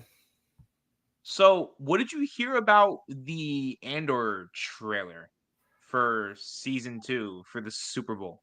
Well, there's this. Well, apparently we're supposed to get one at the Super Bowl, Okay. which I Which, think. by the way, y'all better fucking watch it. The fucking Eagles are in the Super Bowl. Yeah, go Birds. Yes, sir. But yeah, I'll be working at 7 o'clock probably. well, I'm probably gonna watch it while I'm at work. But yeah, no. You work Sunday? So I'm more so talking about like my speculation for season 2. There is one thing I know for sure. Mon Mothma and Andor meet up. Yeah. And there's already like shots of them. I thought, honestly, Pilgrim, I'm less offended by that. I thought you were gonna say you don't give a fuck about Andor season 2, which you might not, but like Andor season 2 is the shit. Yeah, Oh my fuck God, the though. Chiefs, dude. The Chiefs are a pain in the ass. But no, like, in all seriousness, you know what my fear is, Roland? It's Tony Ahsoka's Gilroy, going dude. to be in this season. Who? Ahsoka? Ahsoka. No. They're gonna find a way to put her in there. No, I don't think so. You don't think so? Right now, there's a rumor that the Ghost Crew might be in it, and I don't want that at all. Really? The Ghost Crew? I don't want that at all. They're talking about everybody from the Ghost Crew, including Kanan. I don't need that. And I don't think Tony Gilroy, like, if that was true, it would not be written by Tony. It would be a mandate from Disney. Because Tony Gilroy already has everything written. He had everything written 2 years ago for season 2. He's just been tweaking it and working on it. And season 1 was fucking phenomenal. Yeah, I mean, with you, I kind of feel Pilgrim. the same way. I feel exactly the same way. I'm gonna have to review all the Star Wars shit, but Andor, I'm actually hype. I loved season 1. The storytelling, the character development, like I will end that show. It's so fucking good. And like, I'm not saying this in a bad way. It's a compliment, but like, you're like the only person that I've heard that really likes Andor. Nah, dude, you got to watch EFAP's coverage of it. Go on Mauler's channel. Well, it's Mooler, Mooler, but listen to that while you're at work. They go through all of Andor, and it's did the Star Wars community as a whole take to Andor season 1? Because like no one talked about it. It felt like. Well, you know what the problem was? Kenobi, right? We had Book of Boba Fett right before it. Okay. And I think Kenobi was like right before it too. So no, everybody was like, well, this is gonna suck. But then everybody who watched it was like, no, you gotta go back. Like even Mauler said that. He was like, I didn't watch it when it was out because I didn't care about Star Wars. And then everybody was like, bro, you should probably go back and watch Andor. It's pretty fucking spectacular. And it is. And now it has like everybody thinks it's the best Star Wars project that Disney's done. But season 2, dude, like I think Luthen has to die at some point. Rogue One beats it out though. Barely. I don't think so. I think Andor is better than Rogue One. Really? Yeah. Dude, after the heist, so the heist episode and then the prison arc. And then the prison arc is crazy. Mon Mothma doing all her Game of Thronesy shit. And then the finale of like everybody being in the same location, but nobody knows anybody else is there because the ISB's there. Well, everybody knows the ISB is there, but the ISB's there. Then you have like Cyril and the Irish guy that he was hanging out with that are there, and then Luthen, and then Luthen's team, and then Andor, and they're all there for Andor because it's his mom's funeral. Everybody knows, like everybody wants him for something. And then you have like the whole riot and everything. Dude, no. The second half of Andor is consistent bangers. The thing with The Andor, Prison Break is one of the best fucking things ever. I 100% agree with you. And to anybody that hasn't seen it, you are gonna find it slow at first, but it's building to something. So if you've watched Game get... of Thrones or House of the Dragon, it's not slow. Right, yeah. It's that simple. Right. Like if you've watched any anime that has more than 25 episodes, it's not slow. True. Go back and watch the beginning of Bleach or Naruto or One Piece and tell me like the Andor slow. Or it's like how well, no, but like I'm trying to think of this through the lens of like a casual fan, like someone that would be like going into it. Once you get past the first 2 episodes, you're fine. Just, get past the first 2, but it was 4 and 5. It was 4 and 5 that dragged people down because 4 and 5 was the setup for the heist. But that was a lot of character development shit. And then the heist itself happens, and then it's consistent bangers from the heist to the end of the show. Yeah. But there is a shot that came out of season 2 of Mon Mothma and Andor together walking like really fast on this catwalk, and they think that is him getting her off of Coruscant to the rebellion. What? That would be cool. Because she's gonna have to betray her family at some point. Her husband is all Empire, and her daughter is all Empire. See, I like stuff like that though. Like if we have to be stuck in this same 95-year time loop, at least give us interesting stuff from like legacy characters. Like, dude, this has made Mon Mothma one of like my favorite fucking, not one of my favorite Star Wars characters in total, but like my favorite Star Wars like political character. Because before you had 2 of them. I had Bail Organa. What about Bail? Yeah, I had Bail Organa and Padme. Yeah. Now I really appreciate Mon Mothma because she was the third one of that group. The 3 of them, there's a deleted scene from Revenge of the Sith where it's Padme, Bail, and Mon, and the 3 of them are like trying to figure out like, okay, if the Chancellor goes through with this, that, and the third, did we need to create a bill to like stop him because he's gaining too much power? And they just didn't have time because Order 66 goes down like right after that. Yeah. I think that's in the book. It is in the book. It is in the book. Yeah, it's in the Revenge of the Sith novel. But dude, fucking Andor is spectacular as a show, season 1. So I think season 2, I trust Tony Gilroy. Because guess what? Tony Gilroy said, and people were trying to flame him for this, which I think is retarded. He said he actually was going on Wikipedia all the time to look stuff up. What's wrong with that? Nothing. That's what you should do. If you don't know everything about Star Wars, I mean, he ended up writing a pretty amazing Star Wars show. But if you don't know everything about Star Wars, like he wasn't looking up like here's the thing. If your director, like let's say you're the assistant to the director and you're a big Star Wars fan, right? And the director goes, "Oh wait, I need to consult Wikipedia real quick. Who did Han Solo work for in A New Hope who he owed money to?" Like then I'm going to be worried about you if you don't know that the answer is Jabba the Hutt right off the bat. Right. But if you're looking up what type of container would they be using to grab this amount of things, and like what is the name of these specific credits called? Yeah. Then I'm like, okay, he's going for it. He's doing the right thing. Oh yeah, like I don't expect everybody to know what a kyber crystal is.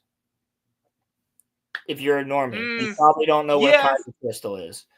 But if you're Tony Gilroy, who wrote Rogue One, included kyber crystals because they were very important, and you also wrote Andor, and you're looking at Andor and you're going, okay, well, like these specific shipping containers, like what's the company that the Empire uses the most for shipping? And like you just get the name on the side of the container. Like that to me, I'm like, It's the little things that's a that make good it better, use. though. That is a good You use of know? Wikipedia. Yeah. And, like, isn't that why it's there? Like, Yeah. It's there for that kind of stuff. Yeah, it's remarkably accurate. Yeah.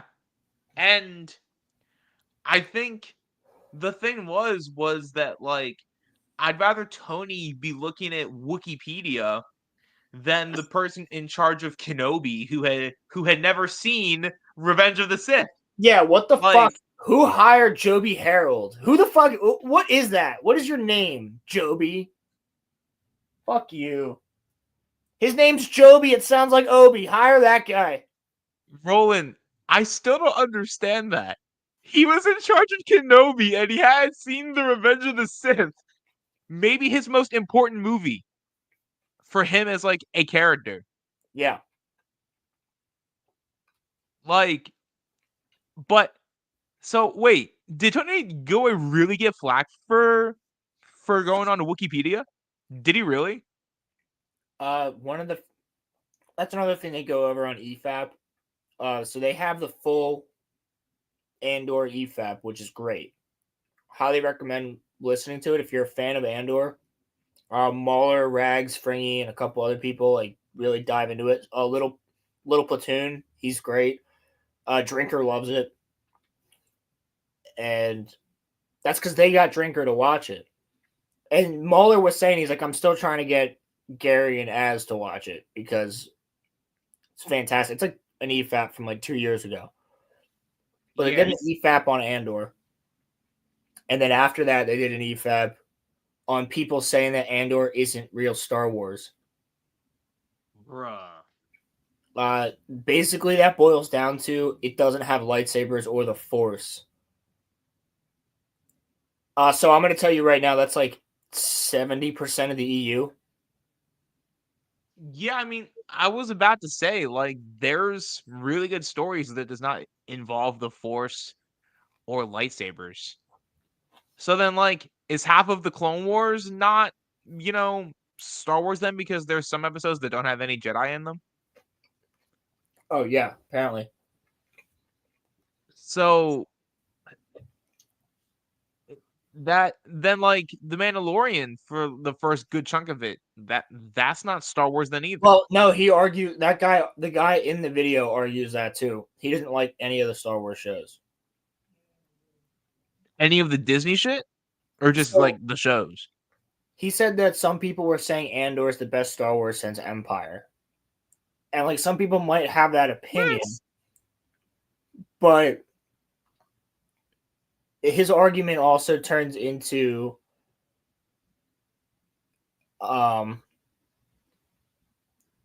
like, all right, well, the original 6 movies. Oh wait, no, the original 3 movies. And like it just he's like, but the original 3 movies, there's 6. And he was saying that without the Jedi, without it having the Force, Star Wars, it's not Star Wars. And I don't think that's true. And then he brings up Rogue One and how Rogue One isn't actually Star Wars because of those reasons. But at the end of Rogue One and in the middle of Rogue One, you have Darth Vader and Darth Vader using the Force. Yeah. He contradicts himself. Does he not choke out director Krennic, or were we not watching the same movie? Actually, we're getting Krennic in season 2. Really? Yeah. Ben Mendelsohn's going to be in season 2 playing Krennic again. Which means we might get mentioned, if anything, of Mads Mikkelsen as Galen Erso. Ooh, that would be cool. So and I think we could get a cameo of Vader, but I don't think of it as like a cameo, like Vader killing something. or like Vader hunting down somebody.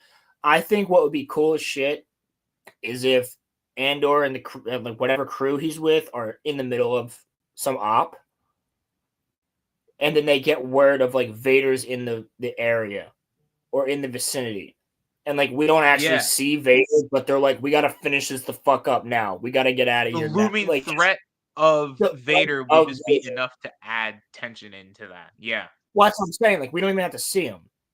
You don't have to actually make it a cameo. You can just mention like he's here in this sector. Like, we gotta go.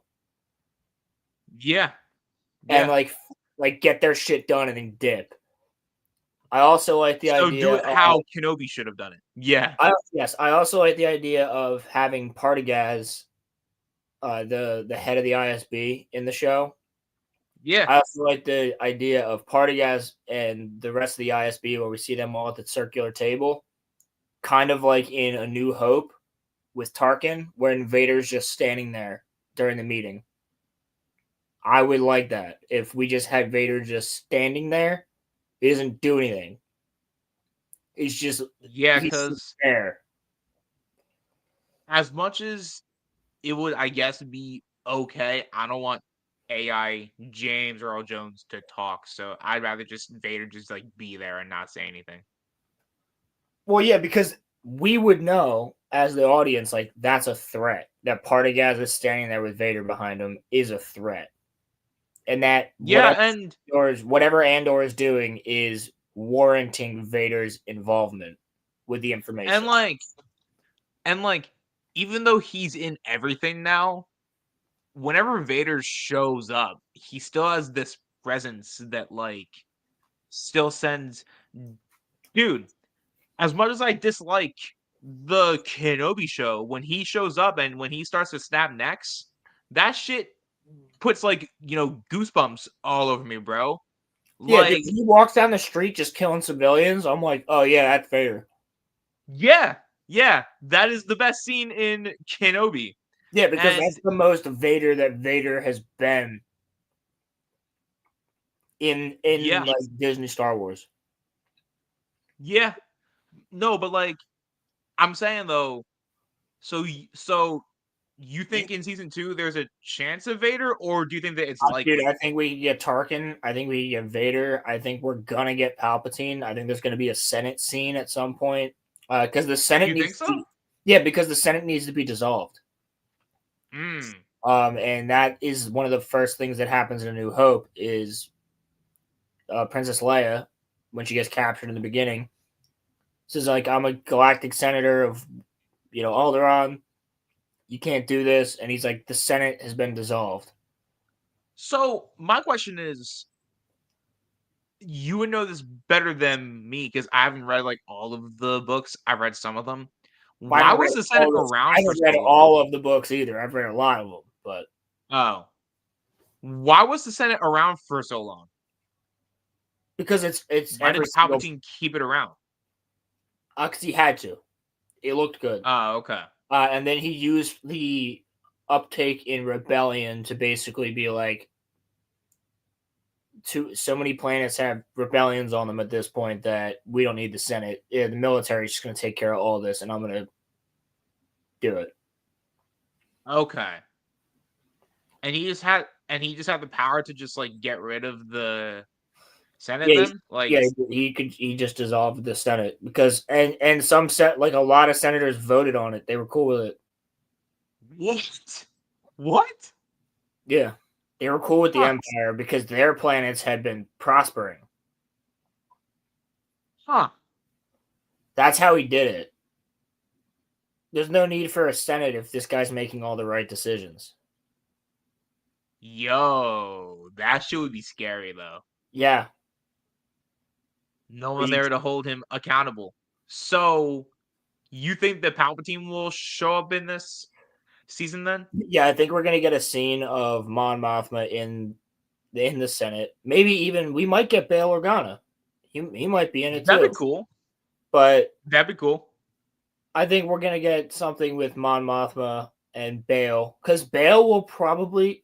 That's the other thing.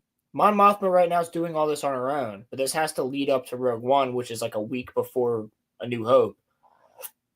So Bale's already part of the rebellion.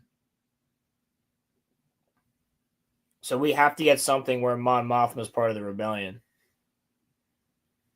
And people think that the Ghost Crew is going to be in it because the Ghost Crew escorts Mon Mothma away from the Senate when it's dissolved in Rebels. Okay, I mean, so that's Andor, that's the thing. Like Andor would get her to the Ghost Crew, and then the Ghost Crew would show up for a second, be like, "Thanks, Andor," and he'd be like, "You're welcome, Ghost Crew," and then like Mon Mothma would go with them. Wasn't he talking to? It's been a while since I've seen it. Wasn't he talking to Fulcrum or something in season 1? No. No. There's no Fulcrum. What show did Fulcrum get mentioned in? It wasn't Andor. Was it? No. But no, so I don't think it was. Isn't Fulcrum Ahsoka? Yeah. Right. So I'm thinking to myself, if Dave is in charge of creative, he might use the Ghost Crew as a way to get her in there for like, a half a second. You know what I mean? I don't think they knew her yet by that point. Oh, right, yeah. Unless it's or they think she's dead, because if it's I think it's season 2 that they do that with her. But if it's season 3, they think she's dead, because it's not until season 4 or the end of 3 that Ezra goes into the world between worlds and saves Ahsoka. So they think she's dead after season 2's finale. Yeah. And she should have been. Ahsoka should have died during Order 66. I'm just saying. Yeah, but for season 7, they couldn't have done that because of all that had happened since then. Dude, they could have. They could have, and it would have been actually really ballsy. But they How couldn't. would you justify that, though? Well, they couldn't kill her because they already had her in Rebels and they already had her in other shit. But like I'm saying, like if they didn't already have all those other shows, because George always thought that she should have died during Order 66. That should have been one of the reasons that pushed Anakin.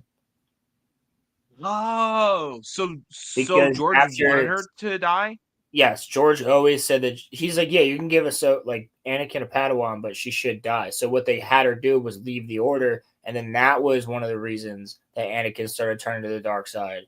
When in reality, George wanted her to die during the Clone Wars, and that was one of the things, because the Jedi would have fucked something up, and that would have caused her death, which would have made it. Yes, either that, or she leaves the Order and then dies during Order 66, which would not have pushed Anakin, but Anakin would have been thinking about her as well as Obi-Wan during Order 66. Man, we can never get anything good, can we, bro? No. Ahsoka season 2 is gonna have Obi-Wan in it, though. You think it will?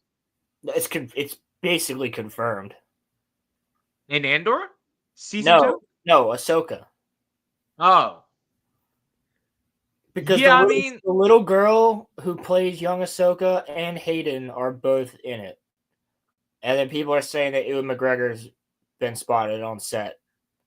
The last time that we streamed, you and me both said it, but I'm going to say it again. Scrap everything. Except for Andor, you can leave that. But scrap everything else. Just make a live-action Clone Wars movie, bro. Like, yeah, dude, that little girl that plays young Ahsoka is way better than Rosario Dawson. She's good, bro.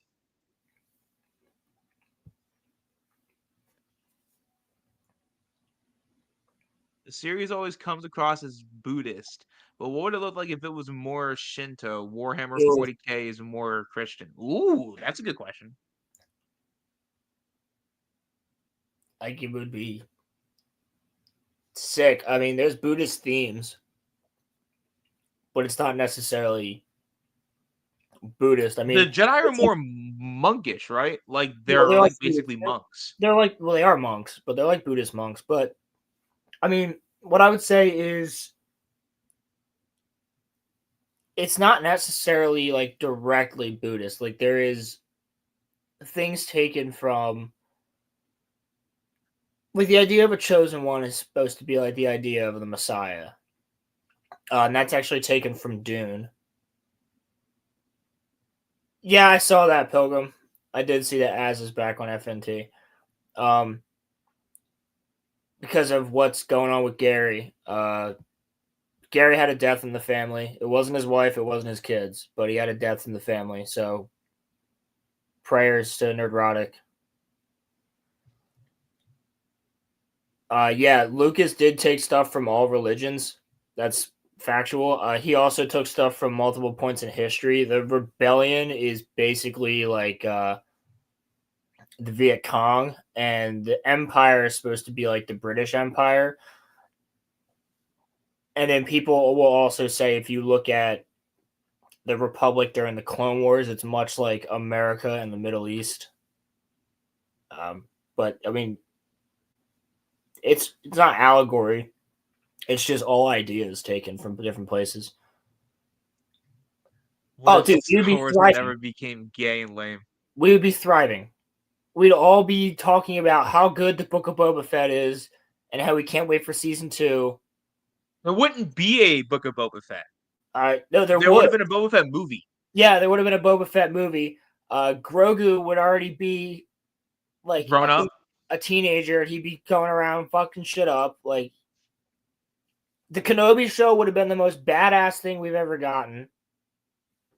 Oh, bro. Yeah, Keanu would be Revan. We'd have a Darth Bane movie. No, see, honestly, I could live with Grogu. I could accept him. I could live with him if they did it right. Yeah. If Star Wars never was lame and gay, then we wouldn't have the sequels. We'd be talking about how badass it was when Luke Skywalker pulled a Star Destroyer out of the sky with his fucking fist. Or that fight with We'd be talking about how great the villain was how great it was when Kylo Ren turned to the light side and Rey turned to the dark side, and then they end up killing Rey at the end or turning her back. And the villain. Or we talk about how sick Talon was. Yeah. Or we talk about how sick Talon was. We'd be talking about how Maul's actually involved in all this, or how Snoke was the best villain Star Wars has ever seen. Crimson, you stole that from your brother. Turn Grogu into guacamole. Oh, man. See, in my perfect timeline, they do George's sequels. Yeah. There are still sequels, but they do George's. Luke Skywalker and his Jedi Knights versus Darth Maul, Talon, and the Shadow Syndicate. Like, yes. You not do that to start with. That's so cool. That's so cool. Nah, man. The sequels are worse. He's bad, but yeah, the sequels are way worse. Because Grogu's not actively killing the Star Wars lore, whereas like the sequels do. So like, yeah. I don't know. Force sensitive clones. Because of Grogu's blood, that definitely kills a lot of lore. Oh, true. That's a good point. But you don't have Grogu burning sacred Jedi texts or drinking blue titty milk. You know? It was green. You know what I mean?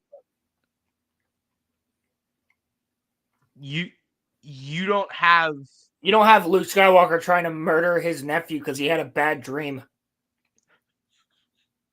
Bro, could you imagine? No, you just have, Could you imagine CGI. Like your mom just wakes up in the middle of the night, she's standing over you with a fucking lightsaber, And she's like, I had Bro, a bad I would never dream. sleep again. I had a bad dream that you were mean.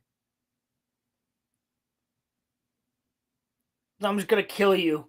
Like, yeah, but like the sequels though, they no, dude, I'll the say gays, this. the gays and the women were there before. The gays and the women have always been there, but they were the ones that didn't give a shit. They were the ones that loved Star Wars for Star Wars. Then the sequel trilogy made it a normie franchise. Until That's the what sequel happened, trilogy, yes. everybody was made fun of for liking Star Wars.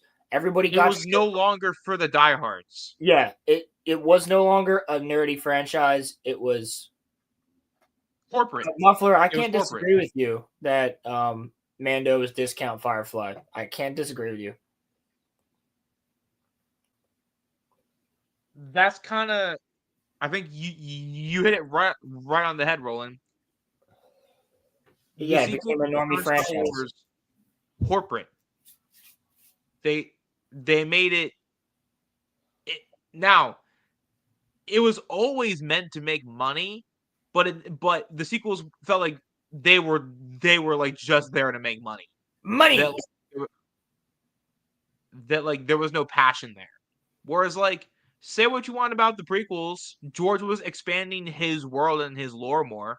Yeah, he also took like what, 15 years to write it? 17 years? 83 to 99, yeah.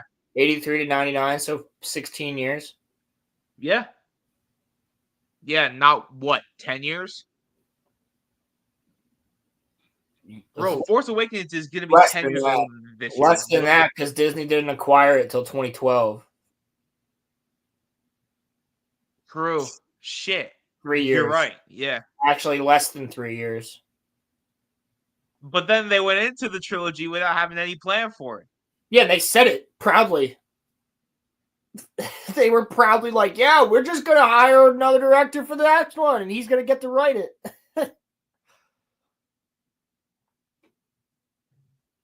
The sequels were big, but then died out. But Grogu revived it for the wine moms who can't get laid and for the normies who are retarded.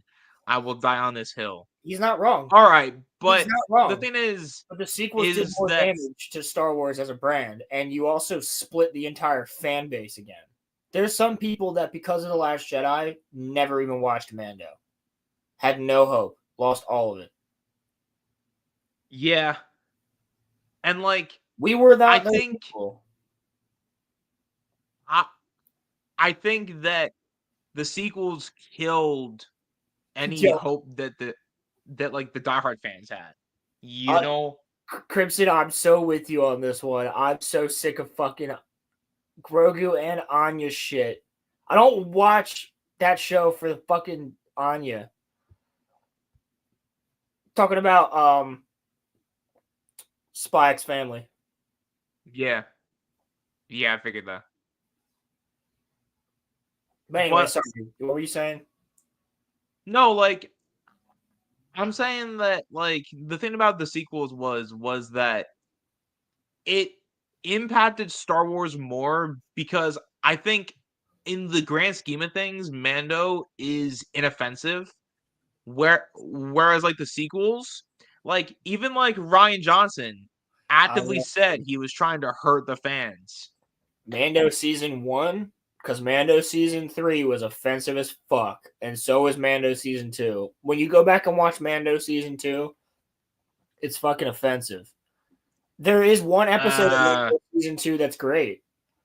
I don't know if Star Wars could have came back after the sequels, bro. I don't know about that one. No, he's correct. It could have if The Mandalorian was fantastic. That last part is like completely accurate though. Disney's making shit for like the normie fan now, not for the diehards. That is 100% true. I think they've always done that, except for Rogue One, written by Tony Gilroy. Yeah, like that's weird as shit. Because like, Tony fucking Gilroy, dude. Because him and Gareth Edwards, the two of them together, Gareth Edwards made the entire writing team watch Saving Private Ryan and like every other highest grossing war movie. And then they started writing the next day. They watched like 6 movies and then wrote. And so all that was fresh in their heads and said, make this in Star Wars about getting the Death Star plans. And then Tony Gilroy fucking wrote that shit as the head writer. And he killed it. And he guess what? He researched. He went onto Wikipedia to make sure that everything was correct. Yeah, and Vader's not in. I don't Vader's think not the Vader stuff. oversaturated in that movie, which is cool. Yeah, Hello. I love basically everything. I liked the Jeddah stuff. The characters are cool. I like that everybody dies. That's different. You see, it's different, and you see how actually like crazy this is. I love the final sequence. The whole final. You know why you like it? The whole Battle of Scarif is fantastic. It's very much like Halo Reach. Yeah, you're probably right. We got a team of 6 people, and they all die, and I'm like, oh, no, him. Right? Yeah, no, and yeah. Then it's very Halo Reachy. Yeah. And dude. Forget who says it, but when the like one dude said, I am the Force or something, like, the Force is with me, bro, goosebumps, bro, every time. I went with the Force. Every time. Yeah, bro, he's literally Ip Man. Yeah. I mean, he is. It's just Donnie Yen. He's the same actor that plays Ip Man, but like he literally is Ip Man in the movie. And then fucking Forrest Whitaker is in that movie too, which is like crazy. Dude, that's the other thing. The guy from the EFAP that I was talking about, who was saying that Andor is not real Star Wars and that Rogue One by proxy is not real Star Wars either because there's no the Force or Jedi. Bro, you have a main character who's fucking blind, and he's kicking ass, and he's always talking about how I'm one with the Force and the Force is with me. Yeah, that's the Force, bro. Yeah. Yep. Rogue One is more Star Wars than anything else Disney's done. Than the Acolyte.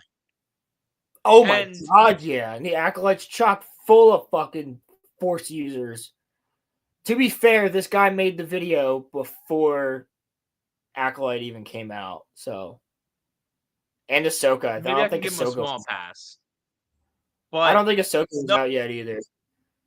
And I will tell you, there was a couple scenes in Ahsoka that felt like real true Star Wars, and all of those scenes revolved around Baylan Skoll and Ray Stevenson's performance as Baylan Skoll. I thought Hayden also did a good job too. Well, Hayden did a fucking fantastic job, but yeah, he was given a shit script. Yeah, Ip Man does rock. See, Muffler Tape knows. And The Raid is another great movie. I gotta watch that. I've never watched that. Yeah, it's the guys, Conja Club. Not Conja Club, the other ones. No, yeah, it's Conja Club. Tell that to Conja Club. Like the group of all the fucking Asian dudes. They're all from The Raid, which is a great movie. It's pretty brutal, but it's really good. Martial arts and shit. But the thing that I've always been bothered about when it comes to Rogue One, I like it, but I was always annoyed that they cut that scene of Vader on the beach out of that. Yeah, out of, the final cut of the movie. I agree. It's also janky. Like, it cuts a lot. It'll be like, this planet, cut this planet, cut this planet. I know why they took it out, but like that was in the trailer, and it made me so hype seeing Vader on the beach and shit. Rogue One has the hypest trailer. I know, bro. There's 2 trailers that Star Wars has done that are fantastic from Disney. Rogue One and Clone Wars Season 7's first trailer with the clones, with all their voices. Like, I gotta show it. The Clone Wars one and the Andor and the Rogue One one. Clone Wars Season 7 announcement trailer.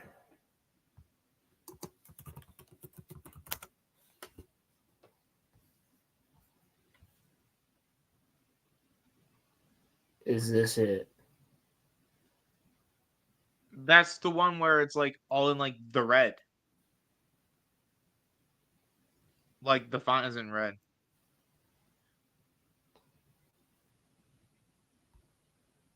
Hold on. Yeah, dude, this trailer is so good. This is before the font was red. This is how you do, and then you know what pisses me off? We got 4 episodes of the stupid ass lesbian sisters, the Martez sisters. Fucking hate that arc sucks balls. It's terrible. That arc was like a quarter of the season. Yeah, that arc was a third of the season. There's only 3 arcs. Yeah. It's the Bad Batch, and then them, and then the Battle of Mandalore, the Siege of Mandalore. Yeah, but like the Siege of Mandalore is sick as fuck though. Yeah, there's a lot of good episodes in the Siege of Mandalore. But this trailer, dude, so My name's good. Rex, but you'll call me Captain or Sir. War does not come with a guarantee. No soldier gets the promise of safety. Our designation is Trooper 27-5555, sir. We call him Fives. I'm Heavy. This is Echo.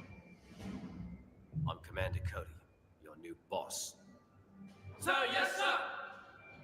Looks like we got ourselves a batch of shinies, Commander. Look around.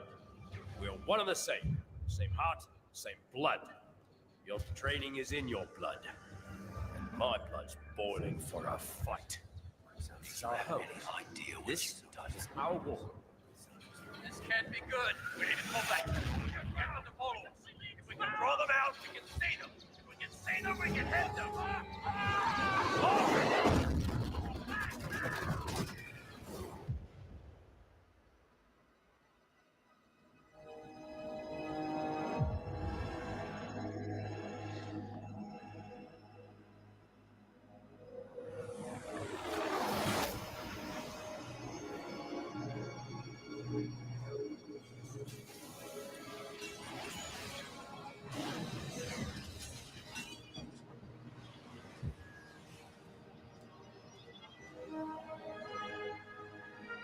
Bro, this was hype when I saw it, bro. Seeing Anakin. Yeah, bro, this is the shit. I remember when this came out, bro. You texted me. You were like, Clone Wars is saved.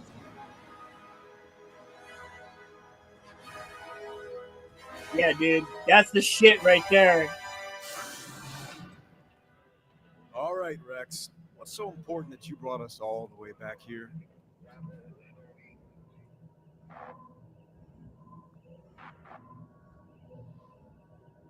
Hello, Master. It's been a while. Clone Wars saved, bro. I remember when that was trending. That was hype. I remember, dude. That was hype. And then they gave us the shit about the sisters for like 5 whole episodes. But you know the whole hype of that was okay, we're getting the Bad Batch episodes clearly. Because they were always rumored, and we had seen the clip of the Bad Batch rolling up, where they had like Padme Amidala as like the nose art on their ship. They had like a sexy version. Small Time says that the Martez arc was supposed to be Ahsoka having a romance with some guy, but they scrapped it. It was. I would have rathered that actually. Well, I would have rathered it if it wasn't even just some guy and it was like Lux Bonteri, the guy that they actually built her up to have a relationship with. A third Pacific Rim? What? Yeah, I want to see if I can find the Rogue One teaser trailer. There's another Pacific Rim? Hold on. While you're doing that, I didn't even know that there was a second one. dude. Oh, I remember, the second one's got John Boyega in it. yeah, it does. He said, "Never mind, the Pacific Rim shit is fake." Bro, I just looked that shit up too. Your Being brother an is a idiot. fucking goober. Yeah, your brother is a freaking goober. This trailer. I remember this shit premiering. It premiered on Good Morning America. I was in school. And Bro, I swear that we were in class I when was. this shit like dropped. We were, and I watched it. I put a fucking earbud in and I watched it in class under the desk. I remember because I was like, "Oh my god, this is a fucking banger." I'm probably sitting there grinning, and everybody's like, "What the fuck is he laughing at?" It's fantastic. State your name for the record. Jin Ursa. Forgery of imperial documents, possession of stolen property, aggravated assault, resisting arrest. On your own from the age of 15. Reckless, aggressive, and undisciplined. This is a rebellion, isn't it? I rebel.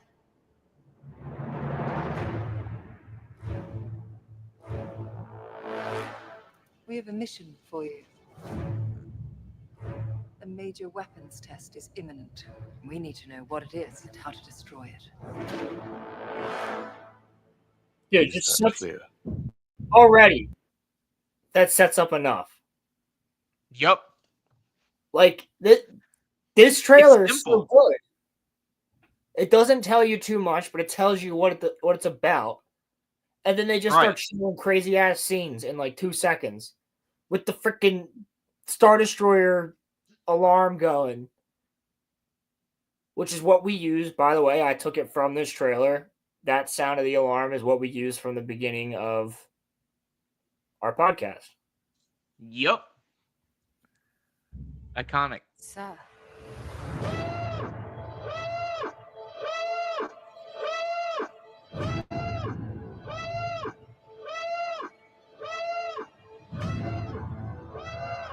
Hey, Forrest. What will you do when they catch you? What will you do if they break you? If you continue to fight?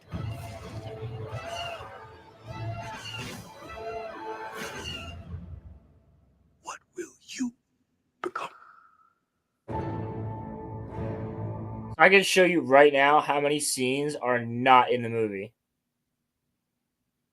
Probably like the last half.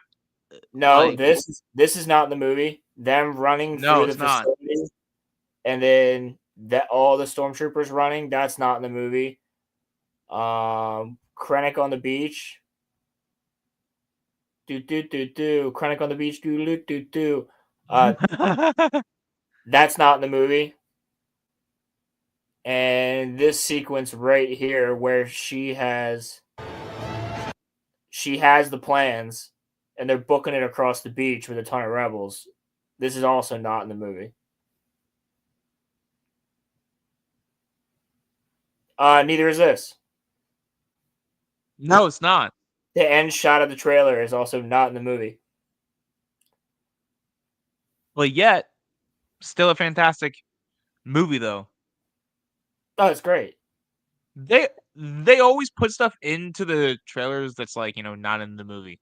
But I would have loved to see this scene. That's true. Roland, did them putting Vader this into also, the official trailer ruin him being in this movie though? This also was not in the movie. Rebel pilots on Jeddah. No. It wasn't, was it? No, it was not. This wasn't in the movie.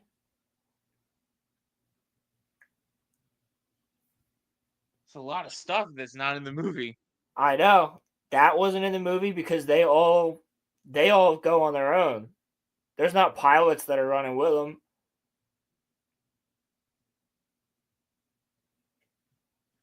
Mon Mothma's in the movie.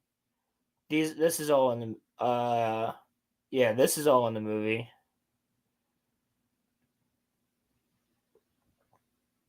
And that's in the beginning. But yeah, I don't even know. Yeah, that's in it.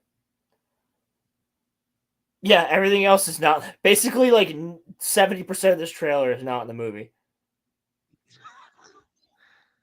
But yet, like, the trailer is still like epic as shit, though. Yeah, it is. What about I want to see this one. After we show whatever you wanted to talk about next. Speaking of trailers, we might as well. We're not gonna watch it, but we should just talk about the Fan Four Stick trailer.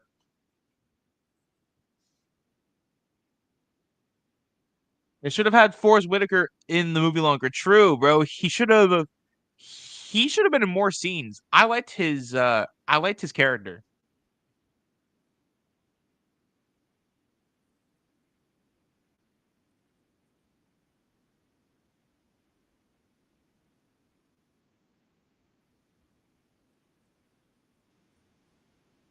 What are you looking for?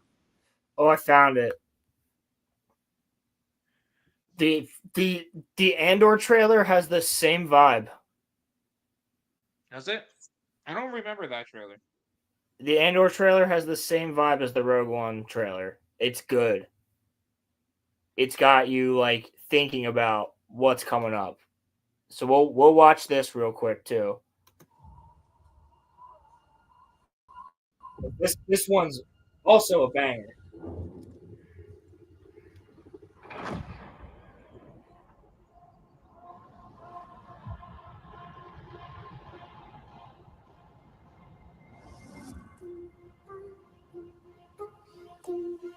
To steal from the Empire?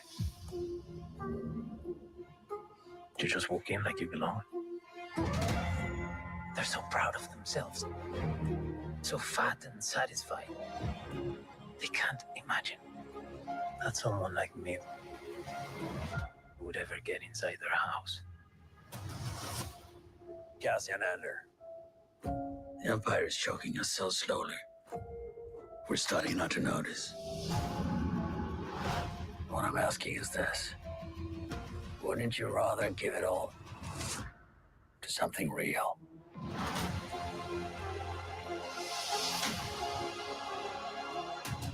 I need all the heroes I can get. For the greater good. Call it what you will. Let's call it war.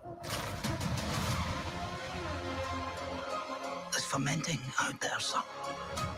Pockets of fermenting. You're in my net. Are you a fish? Or are you a thief? You're slipping. I'm not slipping. I've just been hiding for too long.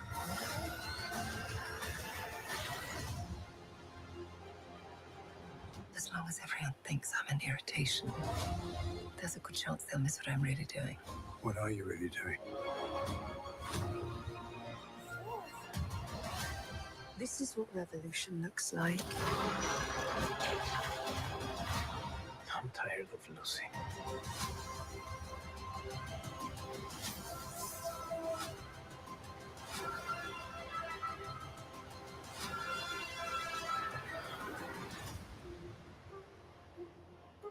Bro, that trailer was fucking hype. Dude. And the show delivered. It's a shame that no one watched the show when it came out, but like I don't blame them though. Like it's cause we had been getting so much shit that like no one wanted to watch it. I can't blame them. Andor should have came out first before anything else. That way people watch it. I agree. Because you could have no. Here's the thing: you could have Mando season 1 and then had Andor.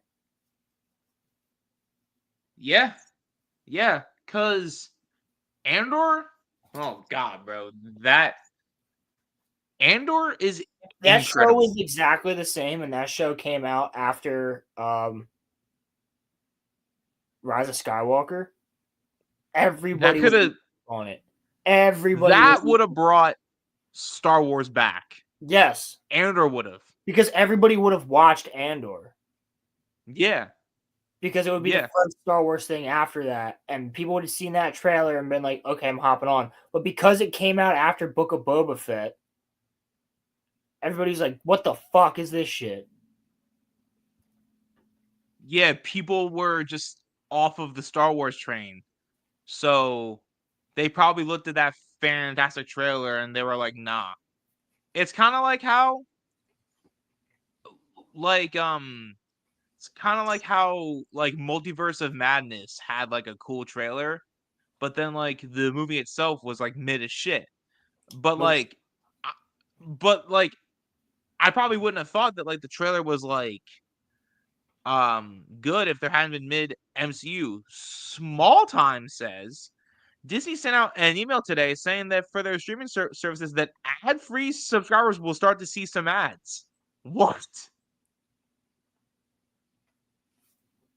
That's crazy. That brings me to something. Let me pull this up. Oh God. Okay.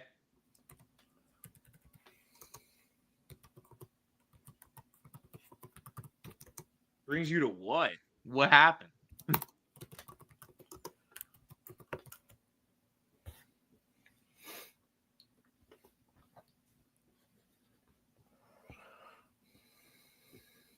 Let me find it from the right source.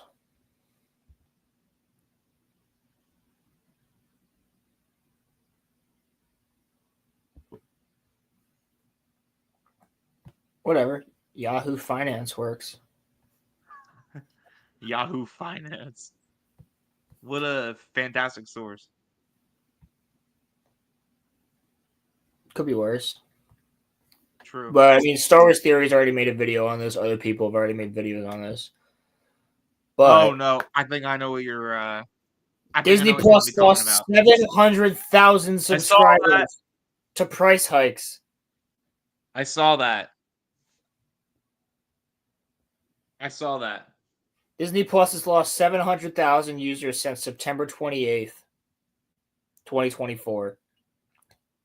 Likely due to price increases and its password sharing crackdown. It's not going to stop Disney from raising prices again. In fact, Disney's tactics have been a complete success. Did they make money this last year? Firstly, the platform now sits at 124.6 million users, down from the 125.3 million. So 700,000 represents just over 0.5% of users leaving between its quarterly reports. Yeah, but how many people are watching? Meanwhile, those prices, which saw Disney Plus with ads go from $7.99 to $9.99, and the ad-free ridiculous going up to $15.99 from $13.99, represents 25% and a 14% hike, respectively, for each tier. So the remaining subscribers would more than cover the cost of people leaving. But the real kicker for people hoping we can somehow convince Disney, Netflix, and the rest of the price rises and password sharing crackdowns are a bad idea is this. In researching this article, I found that Disney's subscriber drop was from international Disney Plus users, not those in the US or Canada. Not sure. I don't have Disney Plus right now, so I am in the US. Where the significant price hikes happened. In fact, US and Canada Disney Plus numbers rose by 800,000 this past quarter, despite the hike. So, Disney earning report in the U.S. and Canada, Disney Plus went from making an average of $431.2 million a month to $453.83 million, and overall, it went from $902.16 million to $940.73 million per month. Holy shit! All this to say is, as loud as we all are about hating the price hikes and not being able to share our passwords for free, companies are incentivized to keep doing it because financially it's clearly a successful strategy. So even though Disney is expecting to lose even more subscribers, but here's the thing. I will finish this. Lose more subscribers by its next quarterly report. Don't expect it to change the course of anytime soon. And as much as I hate to say it, expect 2025 to include plenty more price hikes across the best streaming services and more password sharing crackdowns too. So one of the things I will say about this honestly, they're spending way more on the projects. So yes, Disney Yeah, Plus that's true. may therefore be making money, but the projects on Disney Plus are not.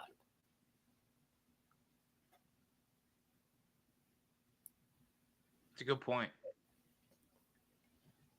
And yeah, small time. Also, that's funny that they would lose subscribers from cracking down on password sharing. Yeah. so my question is, do we have any evidence of them hurting their subs? And what I mean is, there is a Disney, Hulu, and Max, bundle pack, right? Well, he's That's correct right here too. A lot of that comes from parents that are just going to pay it anyway because their kids watch Bluey or other kids shows that are on Disney. true. And they're also including the Hulu bundle subscribers and the ESPN bundle subscribers. So that was what I was asking, because I have the Max, Hulu, and Disney bundle pack. So are people that say that you don't even watch Disney Plus, but Yeah, so you have that bundle pack? Yeah, they're including that. That counts? Yes. Okay. So they're not counting only Disney Plus people, because I'm sure that would be a lot less. No, because we had the bundle pack too, and we dropped Disney out of it. You can do that? Whatever one my mom uses, yeah, she did it. Oh. Because guess what? We password share. I have it. We're in the same household, but like, I have her accounts on my TV and my Xbox. Well, I don't have them on the Xbox anymore. I just have them on the smart TV. But yeah. Huh. So Also, speaking of my TV, Roman, remind me. I have a question for chat. To remind me, I'm going to finish this topic. Okay. But but so the reason that I brought that up was that I know that a lot of times companies will fudge their numbers to show that they're more successful we can't than even they prove actually those are. numbers. We can't prove any numbers unless they're from the UK. Like, if they're filming in the UK, they have to report their numbers. So we can't actually genuinely prove how much some of these shows cost. We could prove how much Andor cost because Andor didn't film in the US. Well, my question is, Roland, is that is there any way to decipher? I'm not asking you to do it, but does someone have a chart of only Disney Plus people? Because it would look a lot smaller if we had only that sample size of only Disney Plus people. Because even though it technically counts, I don't count the Hulu and Max thing, because that's a bundle thing. That doesn't count. Yeah, I don't count that either. Yeah.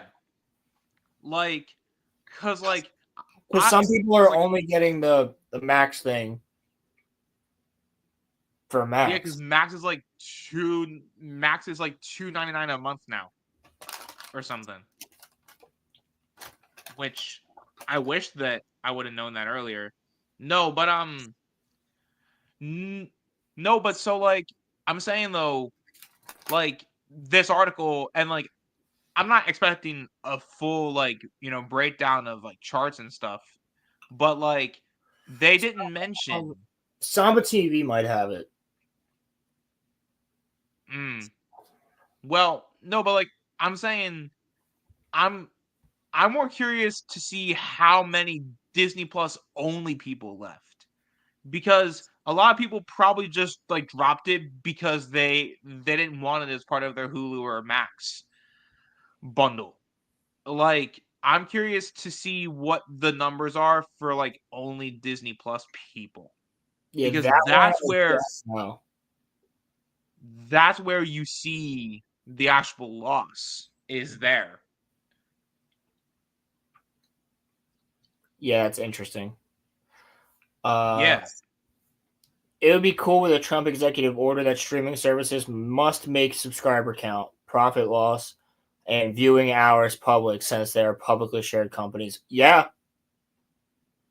I'm all I wouldn't for mind that. that, but he's too busy banning paper straws. So yeah. Oh, We're back to plastic straws now, Roland. I don't know if you well, saw paper that. straws fucking suck. So All right, but it's better for the environment, okay? it's really not. No, it's not. In the long run, it's really not. I can prove that with data. They Why don't does help. that shit fucking matter? They don't help at all. Paper straws do not fucking do anything. No, but they suck in drinks. Yeah, they're you can't even drink. And okay, if you want to take more than like 15 minutes to drink your soda and you have a paper straw, you're fucked. Dude, you can't even drink fucking like milkshakes with like, paper straws. No, you're just gonna sit on like you're just sipping on like wet cardboard and hoping that something comes up the straw. No, I don't. Sure, fuck paper straws. Because Biden's a fucking moron, okay? That's why. Because whether straws are paper or plastic, the turtles are still gonna get it around their fucking necks anyway. It's not around That their shit, necks. It's in their nose and their throat. You can't get a straw around your neck. Okay, sorry. In their nose and throat, and whether it's paper or plastic, it's gonna fucking kill them. It's the point of the fact that, like, there's so many more important things that fucking matter, bro. There's so many more, like, That's what I'm going from saying, Small paper. Town Republic. Yes. Yes, because guess what? More turtles die from lids, plastic lids for soda can or soda bottles or cups, whatever. Is that And proven? and the connectors that hold together a six pack, those plastic rings. Yeah. More turtles die from Yes. them because the turtles eat jellyfish, and the turtles think that those are jellyfish. I mean, that's really just like the fault of the turtle, though. Well, yeah, turtles. Why? It's just animals being fucking dumb. But I mean, honestly, there should not be plastic floating around our oceans either. I 100% am all about let's get rid of the fucking pile of trash the size of Texas that's floating around in the Pacific right now. Well, I mean, we can't get rid of it now. It's there, No, but we can stop it from. we We can easily stop it fucking from growing. could. If everybody worked together, we You could get know, it done but within a year. We could literally get it done within a year. But we don't want to burn it because that's the problem. Will you burn it? No, you don't burn it because you're loading a ton of carcinogens into the. So that's the problem. We don't have a way to get rid of our trash without fucking something up. Yeah, I mean, but I don't know if you know this, but I'm an environmental science major. So like that's why I can tell you every time somebody comes out from our government and talks about the environment, they are very rarely correct. also, what was the question that you wanted to ask chat about your smart? Yeah, because I was reminded. Television? I need so people leave comments on the video or just comment in the chat right now. I need a fucking game to play. I need a story game or a multiplayer game that's like really fucking fun that I can get on Xbox and play. Because I want a game and I'm bored as shit. I've just been playing Cyberpunk again, which is great. Doing a full 100% playthrough of Cyberpunk and the DLC because I never played the DLC. And I just downloaded Assassin's Creed Valhalla because I never played it, and I was like, "Fuck it, I'll just think of it as like a." I'm not even gonna. You're a think fan of 2, right? I'm not even gonna think of it as an Assassin's Creed game. I'm just gonna think of it as like a Viking game. I just need something to play. So, chat, give me something that's really fun to play. If it's on Game Pass, that is preferable. I have played Crisis. I literally thought about downloading Crisis again, playing through. I know you're not a superhero fan, Roland, but like I'm telling you, bro, get the Arkham bundle. You'll have fun. Thought about that. I just played Dead Space last year, so I don't want to do that again. What about Mass Effect? I might do a Mass Effect. I was thinking about doing Mass Effect. What about Dark Souls? I've played every Dark Souls. I've beat Okay. Dark Souls 3. I'm like on New Game Plus, like 17. There's some shit. Like Dark Souls 3, I've played so many times. Is it a Sweet Baby game? Path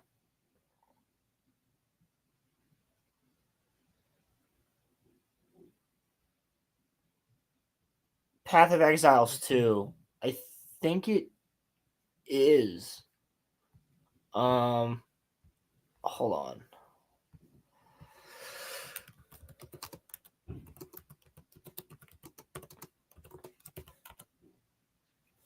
What about Yeah, Path of Exiles 2 is on Roland, Xbox. wait. I was thinking Hold about on. Baldur's Gate too. Baldur's Gate 3. You want a story game. I want something I Something can that you can immerse play through. myself in. Dude, fucking play Prototype. Do you ever play that? I thought Prototype was a PlayStation exclusive. No. Is Prototype on Xbox? I don't think it's on Game Pass though.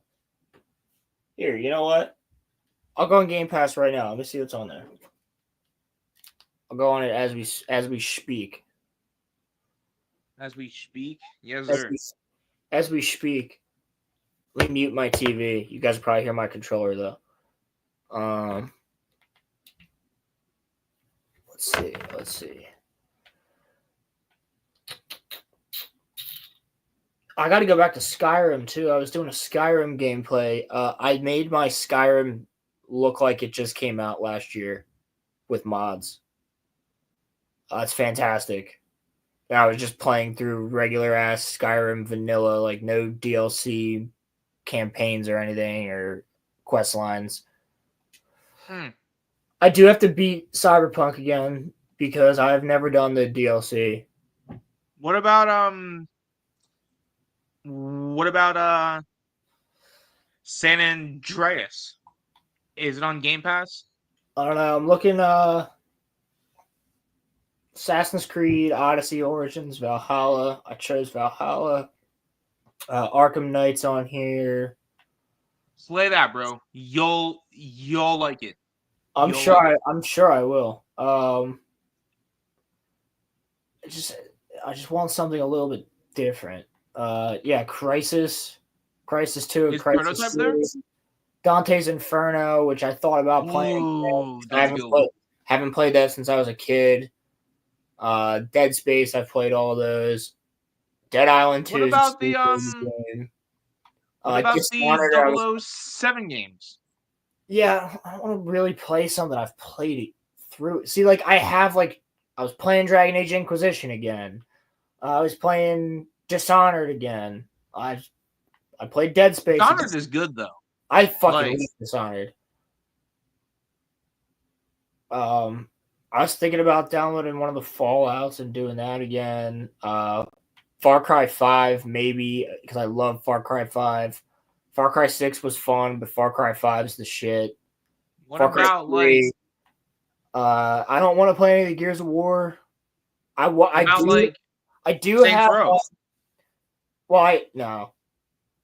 Old Saints Row, yes. New Saints Row, no. I do have Ghostwire Tokyo, which is a cool single player game. You ever played the Yakuza games? Yeah, and I think I'm gonna get the pirate one when it comes out. Oh yeah. Because the last game that I played that was new to me, it was also new to everybody else, was Indiana Jones and the Great Circle. I also might re-download the Skywalker Saga. I never played Lies of P, and everybody says I should. What about the Avatar game? Did you play that?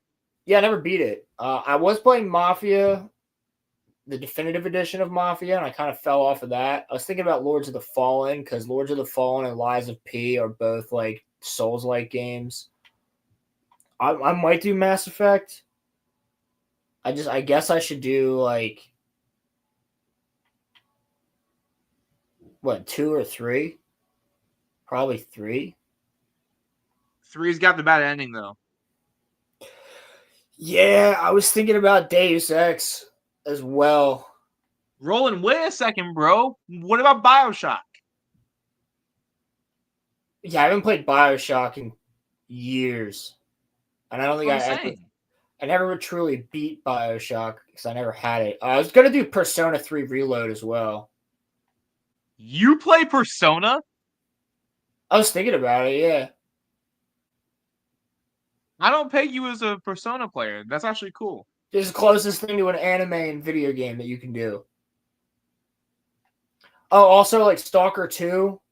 Why don't you play the Naruto games? I do. They're on there, I'm sure. They're not anymore. They're I not? think I already own them though. Yeah, like I was even gonna download Star Wars Battlefront 2 again. Like the one from 2017, just to play some fucking Star Wars battles. Callisto Protocol is one that I want to play, which is like a Dead Space type of derivative, but I don't know, dude. I'm just thinking about something fucking fun. What about Titanfall? Can't play it anymore. Oh. It's like packed with hackers. I love Titanfall. I'm a beast at Titanfall. Yeah, they have all the Yakuza games on here. The Yakuza games are good. So, I mean, I could do a Yakuza game. You know what you should do if you choose to not do the Yakuza game, bro? Outlast is fun too. Oh, I've played Outlast. Yeah. That's the thing. I've played a lot of stuff. Did you play Outlast 2? That's kind of why I'm going back to older games, is to find something that's. It sucks that you don't have God of War, because like you would like those games. Maybe soon. Maybe soon, yeah. I also unapologetically love you know what? Maybe No Man's Sky, now that it's good. What about That's a possibility. Star Wars Commandos? What Republic about the Commandos Commando? team? Well, yeah, I've played all those. Oh. Are you looking for something that you haven't played, or something that you haven't played in a while? I'm looking at either something that I really barely remember playing, or something I just straight up haven't played. What about, like, are you into racing games? No.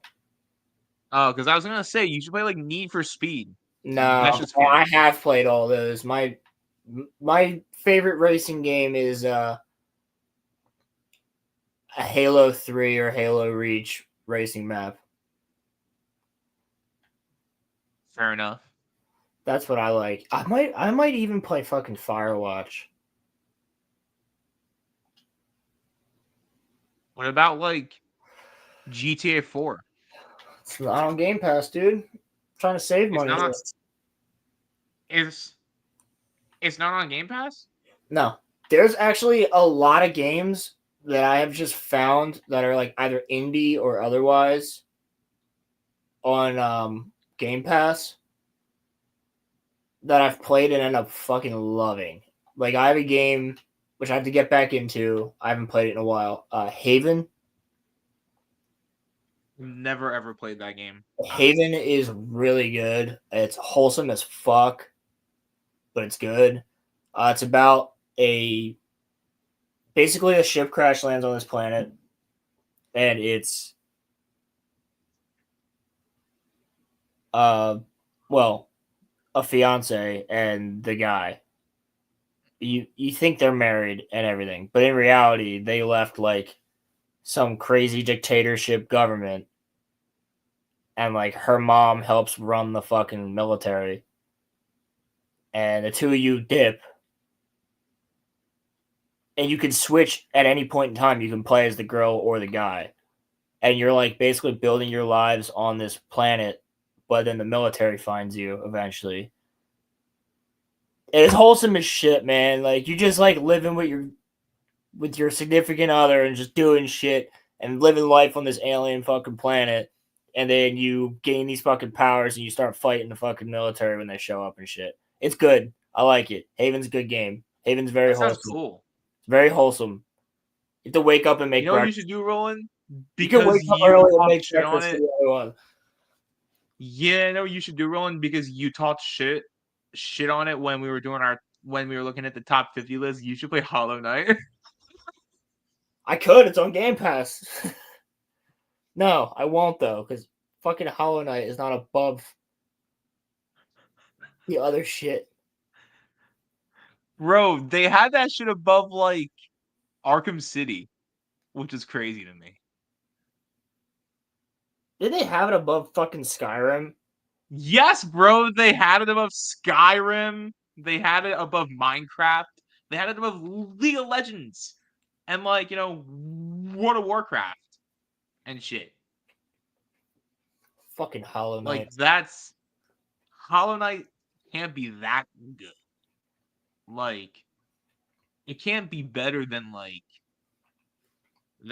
of Legends. Like that's some crazy shit. I'll tell you right now, it's not better than fucking Halo CE. No, probably not. Oh, what, dude? Xbox has the anime month sale. See, like, I would say to go back and play one of the Halo games, but you dude, already are like a religious Halo. Yeah, I was gonna say I know all those games like the back of my hand. Yeah. So like, no, but so wait, Roland, Prototype wasn't there? I'm shocked. Oh my god, Sword Art Online, the game.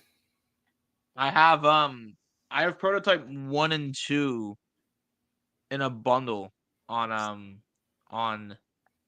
Xbox.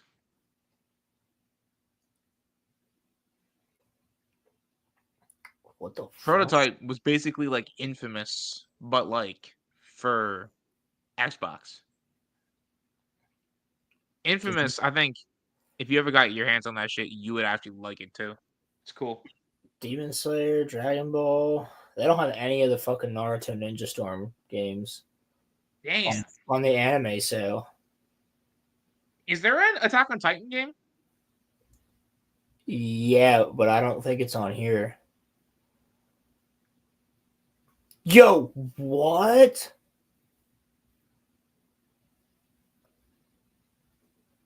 Dude, there's a anime fucking samurai fighting game that's plug like what? It's couch co-op. That's sick.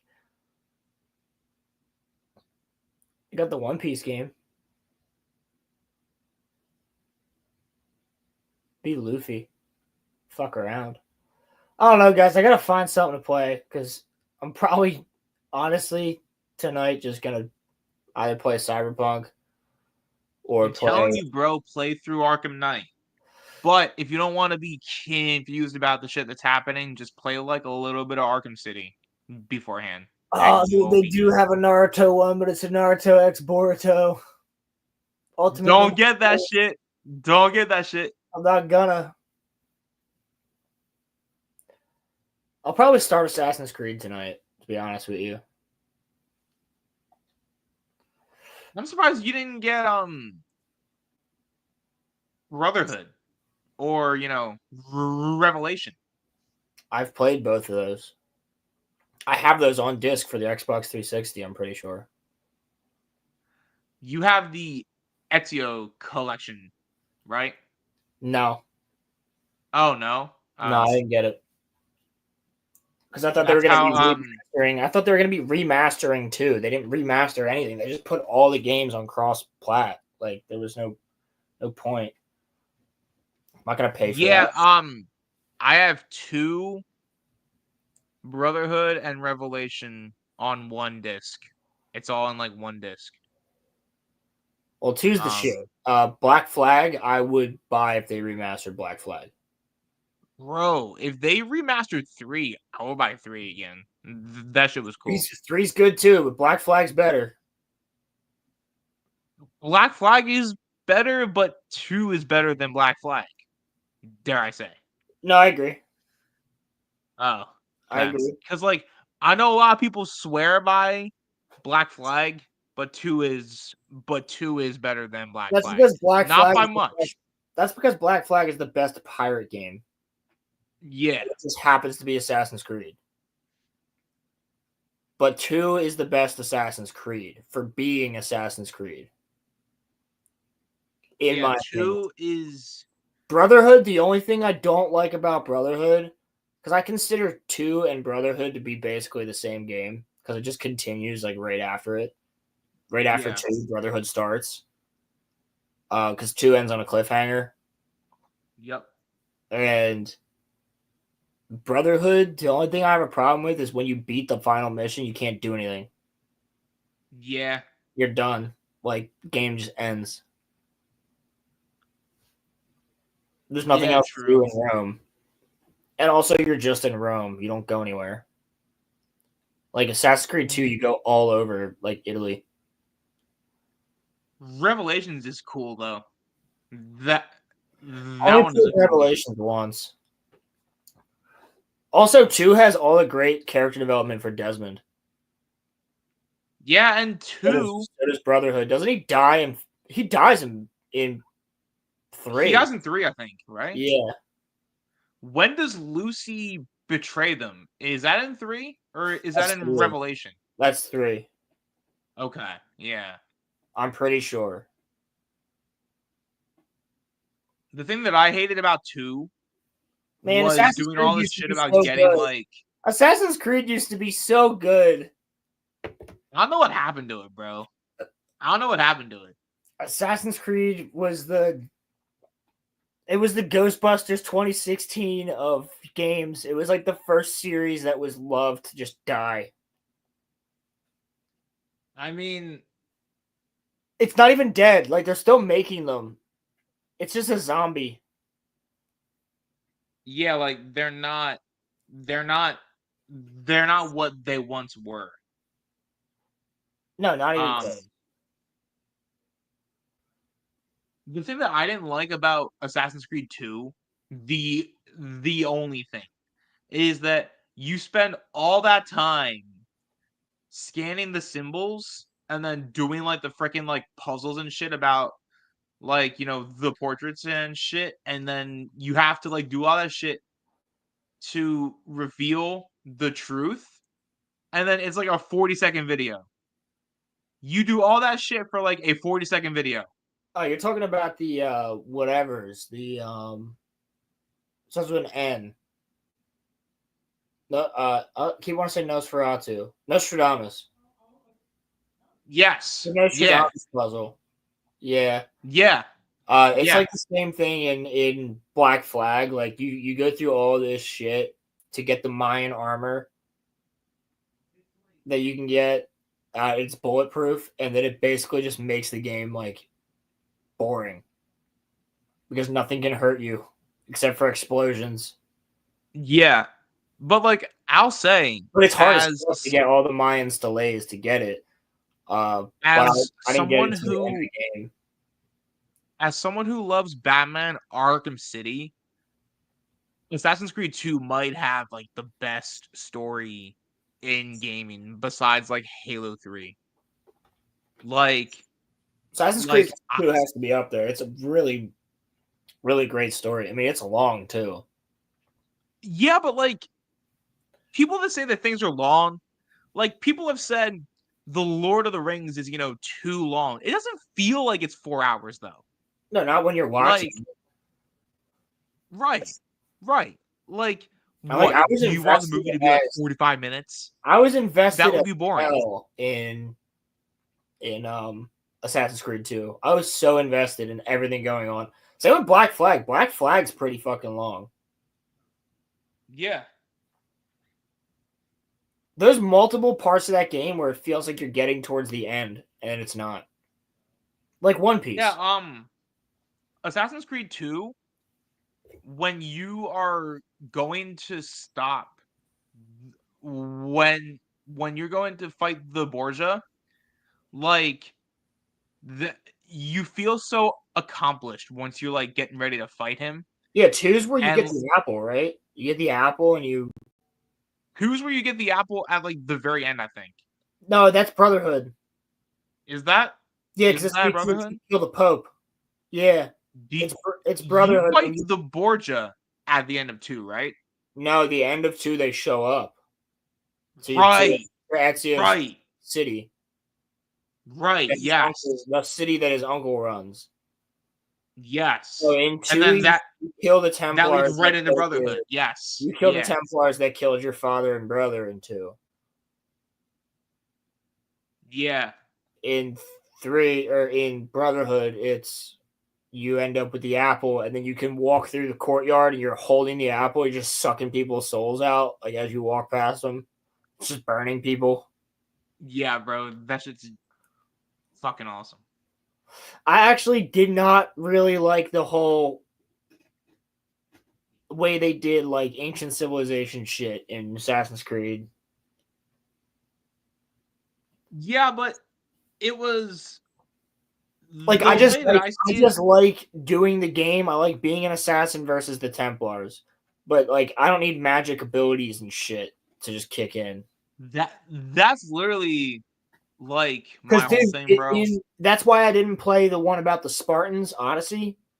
That's why you fuck up the Spartan one, bro. I didn't play Assassin's Creed Odyssey because he has a magical fucking spear and he's actually like part of the mythic gods. And I know in Valhalla, you go to Valhalla at one point, and it's like, all right, I'm just going to play this game because I want a Viking game. I'm not going to think of it as a Assassin's Creed game. Right.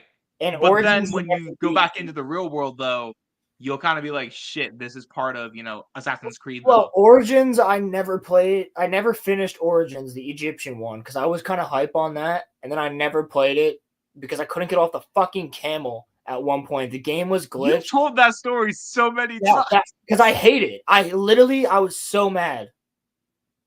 I remember, I think you saying that, like, you were hyped for that game, too. Dude, I was going back to the fucking checkpoint. I was doing everything I could possibly do to get off this fucking camel, and I couldn't do it.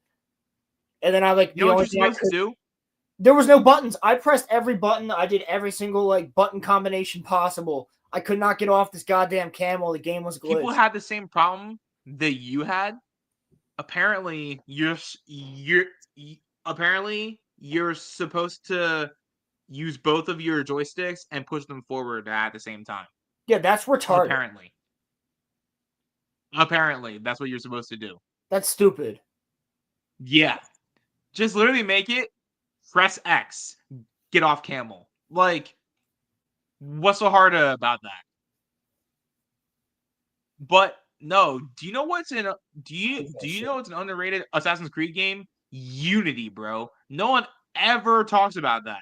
That one is underrated as hell. Right? Unity is good, bro. Unity is the one with the French Revolution, right? In France, yeah, that's where they brought the multiplayer in, but it was broken. Like you could invite your friend and you guys could run around France doing like Assassin's Creed shit together. Yeah. Yeah, I liked Unity. I actually did like Syndicate. I liked Assassin's Creed Syndicate with the brother and the sister. You liked Syndicate? Really? Yeah, dude, in England with the brother and sister. It wasn't that bad. I liked being able to switch between them. But then they had a really cool DLC where the sister gets murdered, and she gets murdered by Jack the Ripper, and you have to hunt down Jack the Ripper. Yeah, I mean, I guess that's okay, yeah. Which is kind of cool. But I think the one game that everyone's not, like, underrating, but, like, I rarely ever hear anyone talk about the first game. Assassin's Creed 1. There's nothing to say about it. Everybody knows it was good. Altair is badass. Yeah, Altair's the shit, dude. And it's so cool that, like, when you're playing as Ezio, you actually can meet him. That shit's hype. Ezio Auditore Avenici. They friends. Yes, sir. No, bro, Leonardo. Leonardo is my favorite character. Bro, that was my favorite part, is that you're, like, homies with Leonardo da Vinci and Machiavelli. Yeah. Like, that's dope. And you get to Ezio, see my friend. Leonardo working on, like, the Mona Lisa. Yeah. It's cool. Well, he also makes the world's first tank. There's a whole mission about that. He makes you a flying The world's machine. first plane. Yeah. Ezio Auditore Avenici de Frenze. It's the man. And then Ezio's the shit, dude. Best character. Him and then he marries the chick from Revelations, I think. Edward Kenway as well is the shit. Edward is all right, but Roland, Edward or Edward's, Connor though. Edward's better than. I like Connor, but Edward's cooler. Fair enough. Fair enough. I like Connor, but I don't think that anyone will compare it to. I like Connor because he's a Ezio, Native though. American, and I think that's really interesting. That he's like a Native American, half Native American, and I like the whole revolution thing. Like that was fun, but Edward Kenway is the shit. Being a like going through becoming a pirate captain, hanging out with Blackbeard, like, and that game's pretty historically accurate to what happens with like Nassau.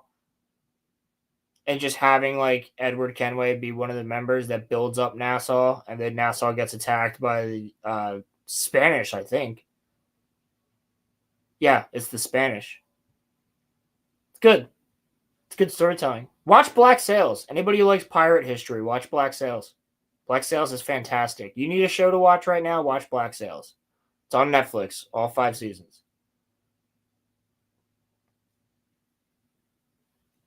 Well, yeah, 100%. I agree with that, Crimson. I have no faith in Ubisoft to make a good game.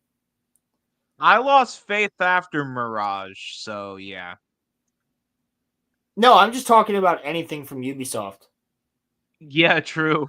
Not even just Assassin's Creed. We talked about this on the podcast a long time ago. Didn't they change their team around a long, long time ago? Yes. That's what happened. That's why, like, the games got stupid. Sweet Baby Inc.'s part of all of it. Well, yeah, but Assassin's Creed just doesn't.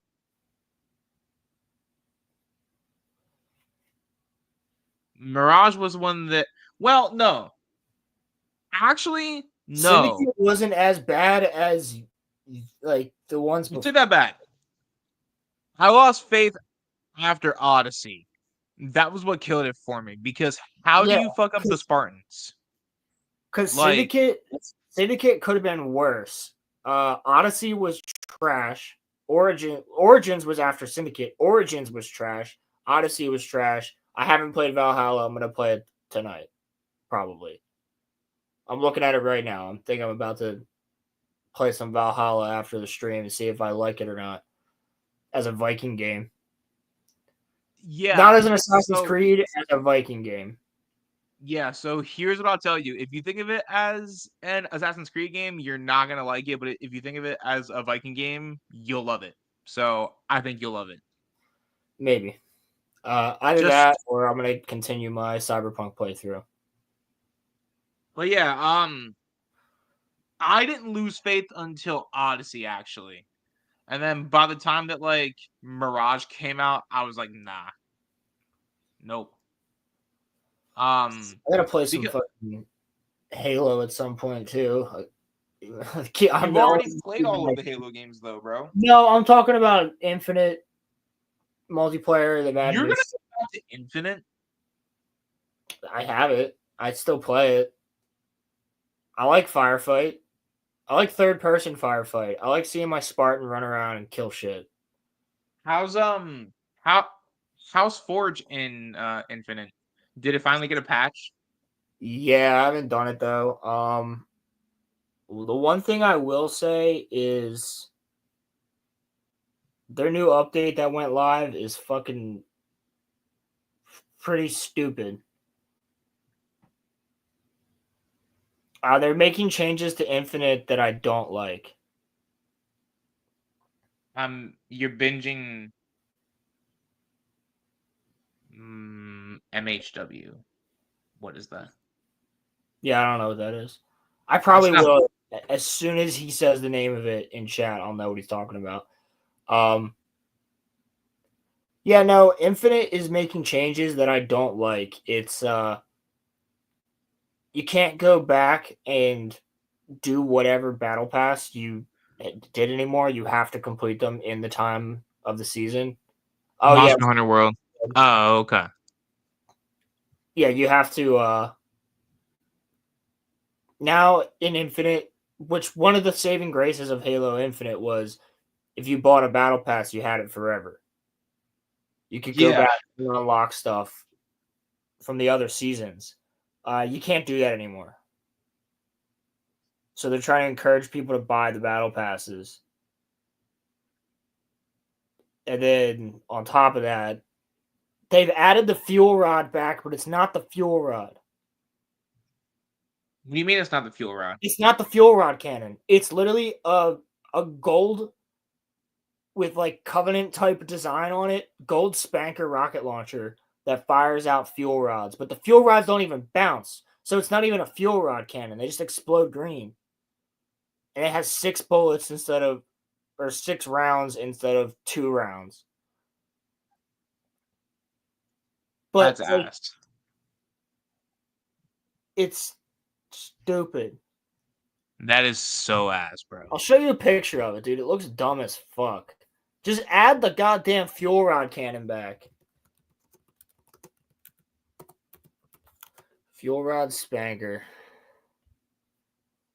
They're also adding a new double barrel shotgun. What? And they made the old shotgun, like the bullpup shotgun that's in it, the bulldog.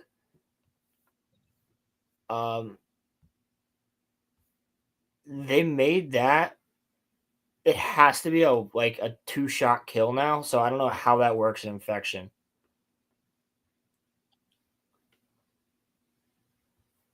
But then they're adding the double barrel shotgun this month, if it's not already in it by now. Like, this looks fucking dumb. Bro, what is that? What is that? It looks dumb as fuck compared to like just a regular fucking. It's the spanker. It's not a. What is that? It's literally the spanker with gold on it. Roland, is that real? Did Yeah. they really do that? Yes, dude. It's on it. It's on their fucking here.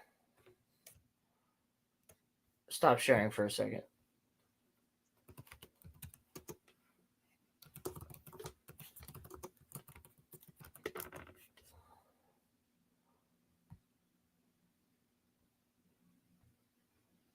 All right, I'll have to go on YouTube.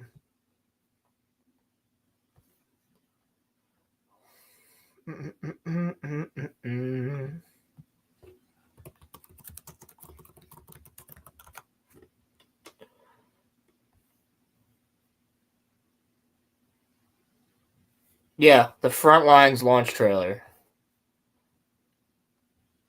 That shit's actually real. Jesus.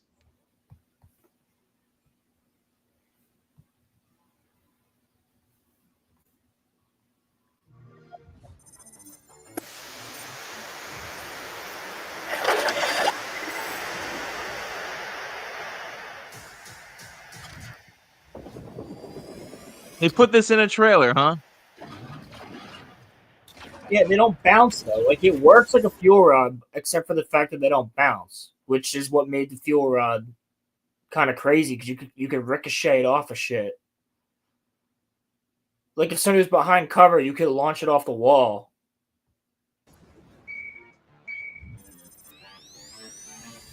Yeah, I do like the return of Assault, though. I will say that. Assault's a good game mode. Assault.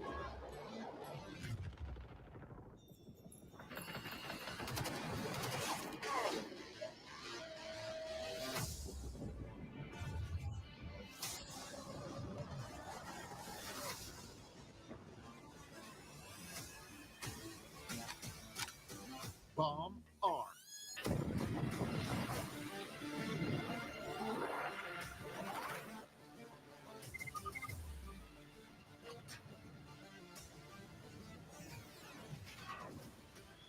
Yeah, so now it's like if you don't buy the premium pass,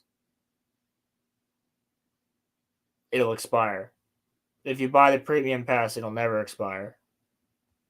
Damn.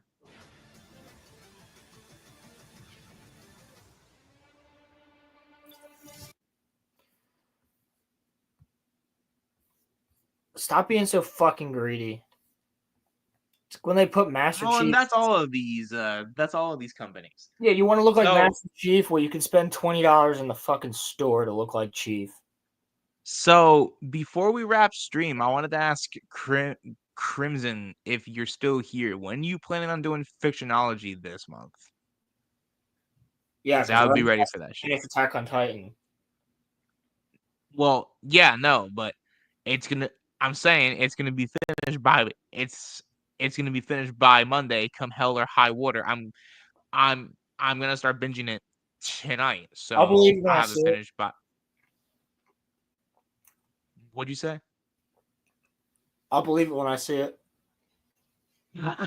All right, buddy. We'll have that Fictionology this month. Trust you, me, bro. Trust you, me.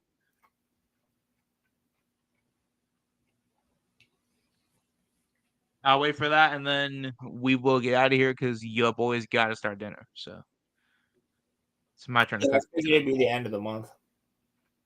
Okay. All right. Cool. Yeah, we've never Before done technology together. Yeah, we have.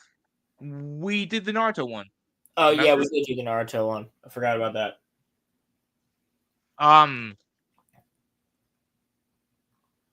Yeah. No, I will be done. I will be done by then. I will be done. Because after the final episode, I'm probably gonna text Roland like, what the fuck? Well, you better text me after next episode. Yeah. So tonight, I expect a text message from you after episode 8. Me and Roman did Batman 2. Yeah, bro, that was the first one. No, I know that. I I wasn't on here I wasn't on for that one. That's what I'm saying. The Attack on Titan one will be fun because we'll probably get Muffler for that one too, right? I would hope so. Yeah, I think Muffler tape. We talked about it on the Tokyo Ghoul one. I think he was gonna come on. I don't know. It's Crimson's channel, so I could be wrong. But having a full If crew. y'all haven't seen it yet, y'all should peep my Stan Lee video. I'll put the link in chat.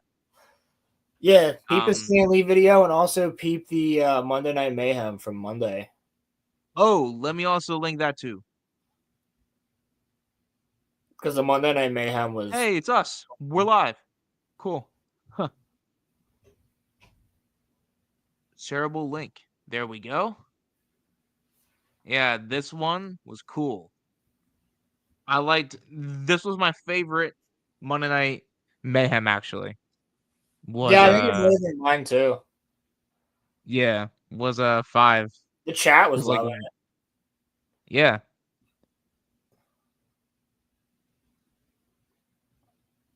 Yeah, fair enough. Yeah, I wasn't sure if we had discussed having you come on the show or not for that one when we were on the last one. I don't know. It's all up to Crimson at the end of the day. He could tell me I'm not coming on, and I'll be like, okay. So, but yeah, no, I mean, just I thank you guys for watching, and I hope knock on wood, we'll be back next week on Friday, but maybe not Friday, but still Friday. So I don't know. I mean, let me get my light on real quick, so I can show my mitt, my face before we leave. God damn, this fucking room. This room's smaller than you think it is. Yeah, I have been in that room. It's very small. Fuck you. My room is not very small. My room is not small. It's My not room is small. actually It's quite a large room. I can fit my two room is the beds. largest room out of any room ever. My room is so large. The biggest office Larger than you've my ever dick. seen. My office is bigger than Roman's, I swear. Well, I mean, I would hope so, considering that I don't have an office. My fucking bedroom is my office. Yeah. So, like, My yeah. office is bigger. Look, he's got only a bed in there. Little Roman. You got a with his PS5, tiny bitch. little office. Oh, Crimson. Da da da da. This shit is hype. This shit's cool. Yeah, it's just dope. My mom got it for me for my birthday. Yeah, by next stream, next week, I will have seen the finale of Attack on Titan again, but I will have seen it in theaters. And it says there's also like special stuff after the show, so I don't know what that means. But after the movie, they're going to be doing some cool shit. So What does that mean? I don't know. Well, I guess you have to wait and see, huh? So yeah, me and the boys are going to go and see Attack on Titan on Monday night, 8:00. So that'd be lit. You can you can tell us next week what it was like. Yes, I will. Yes, I will. I got a ReZero one. Interesting. More.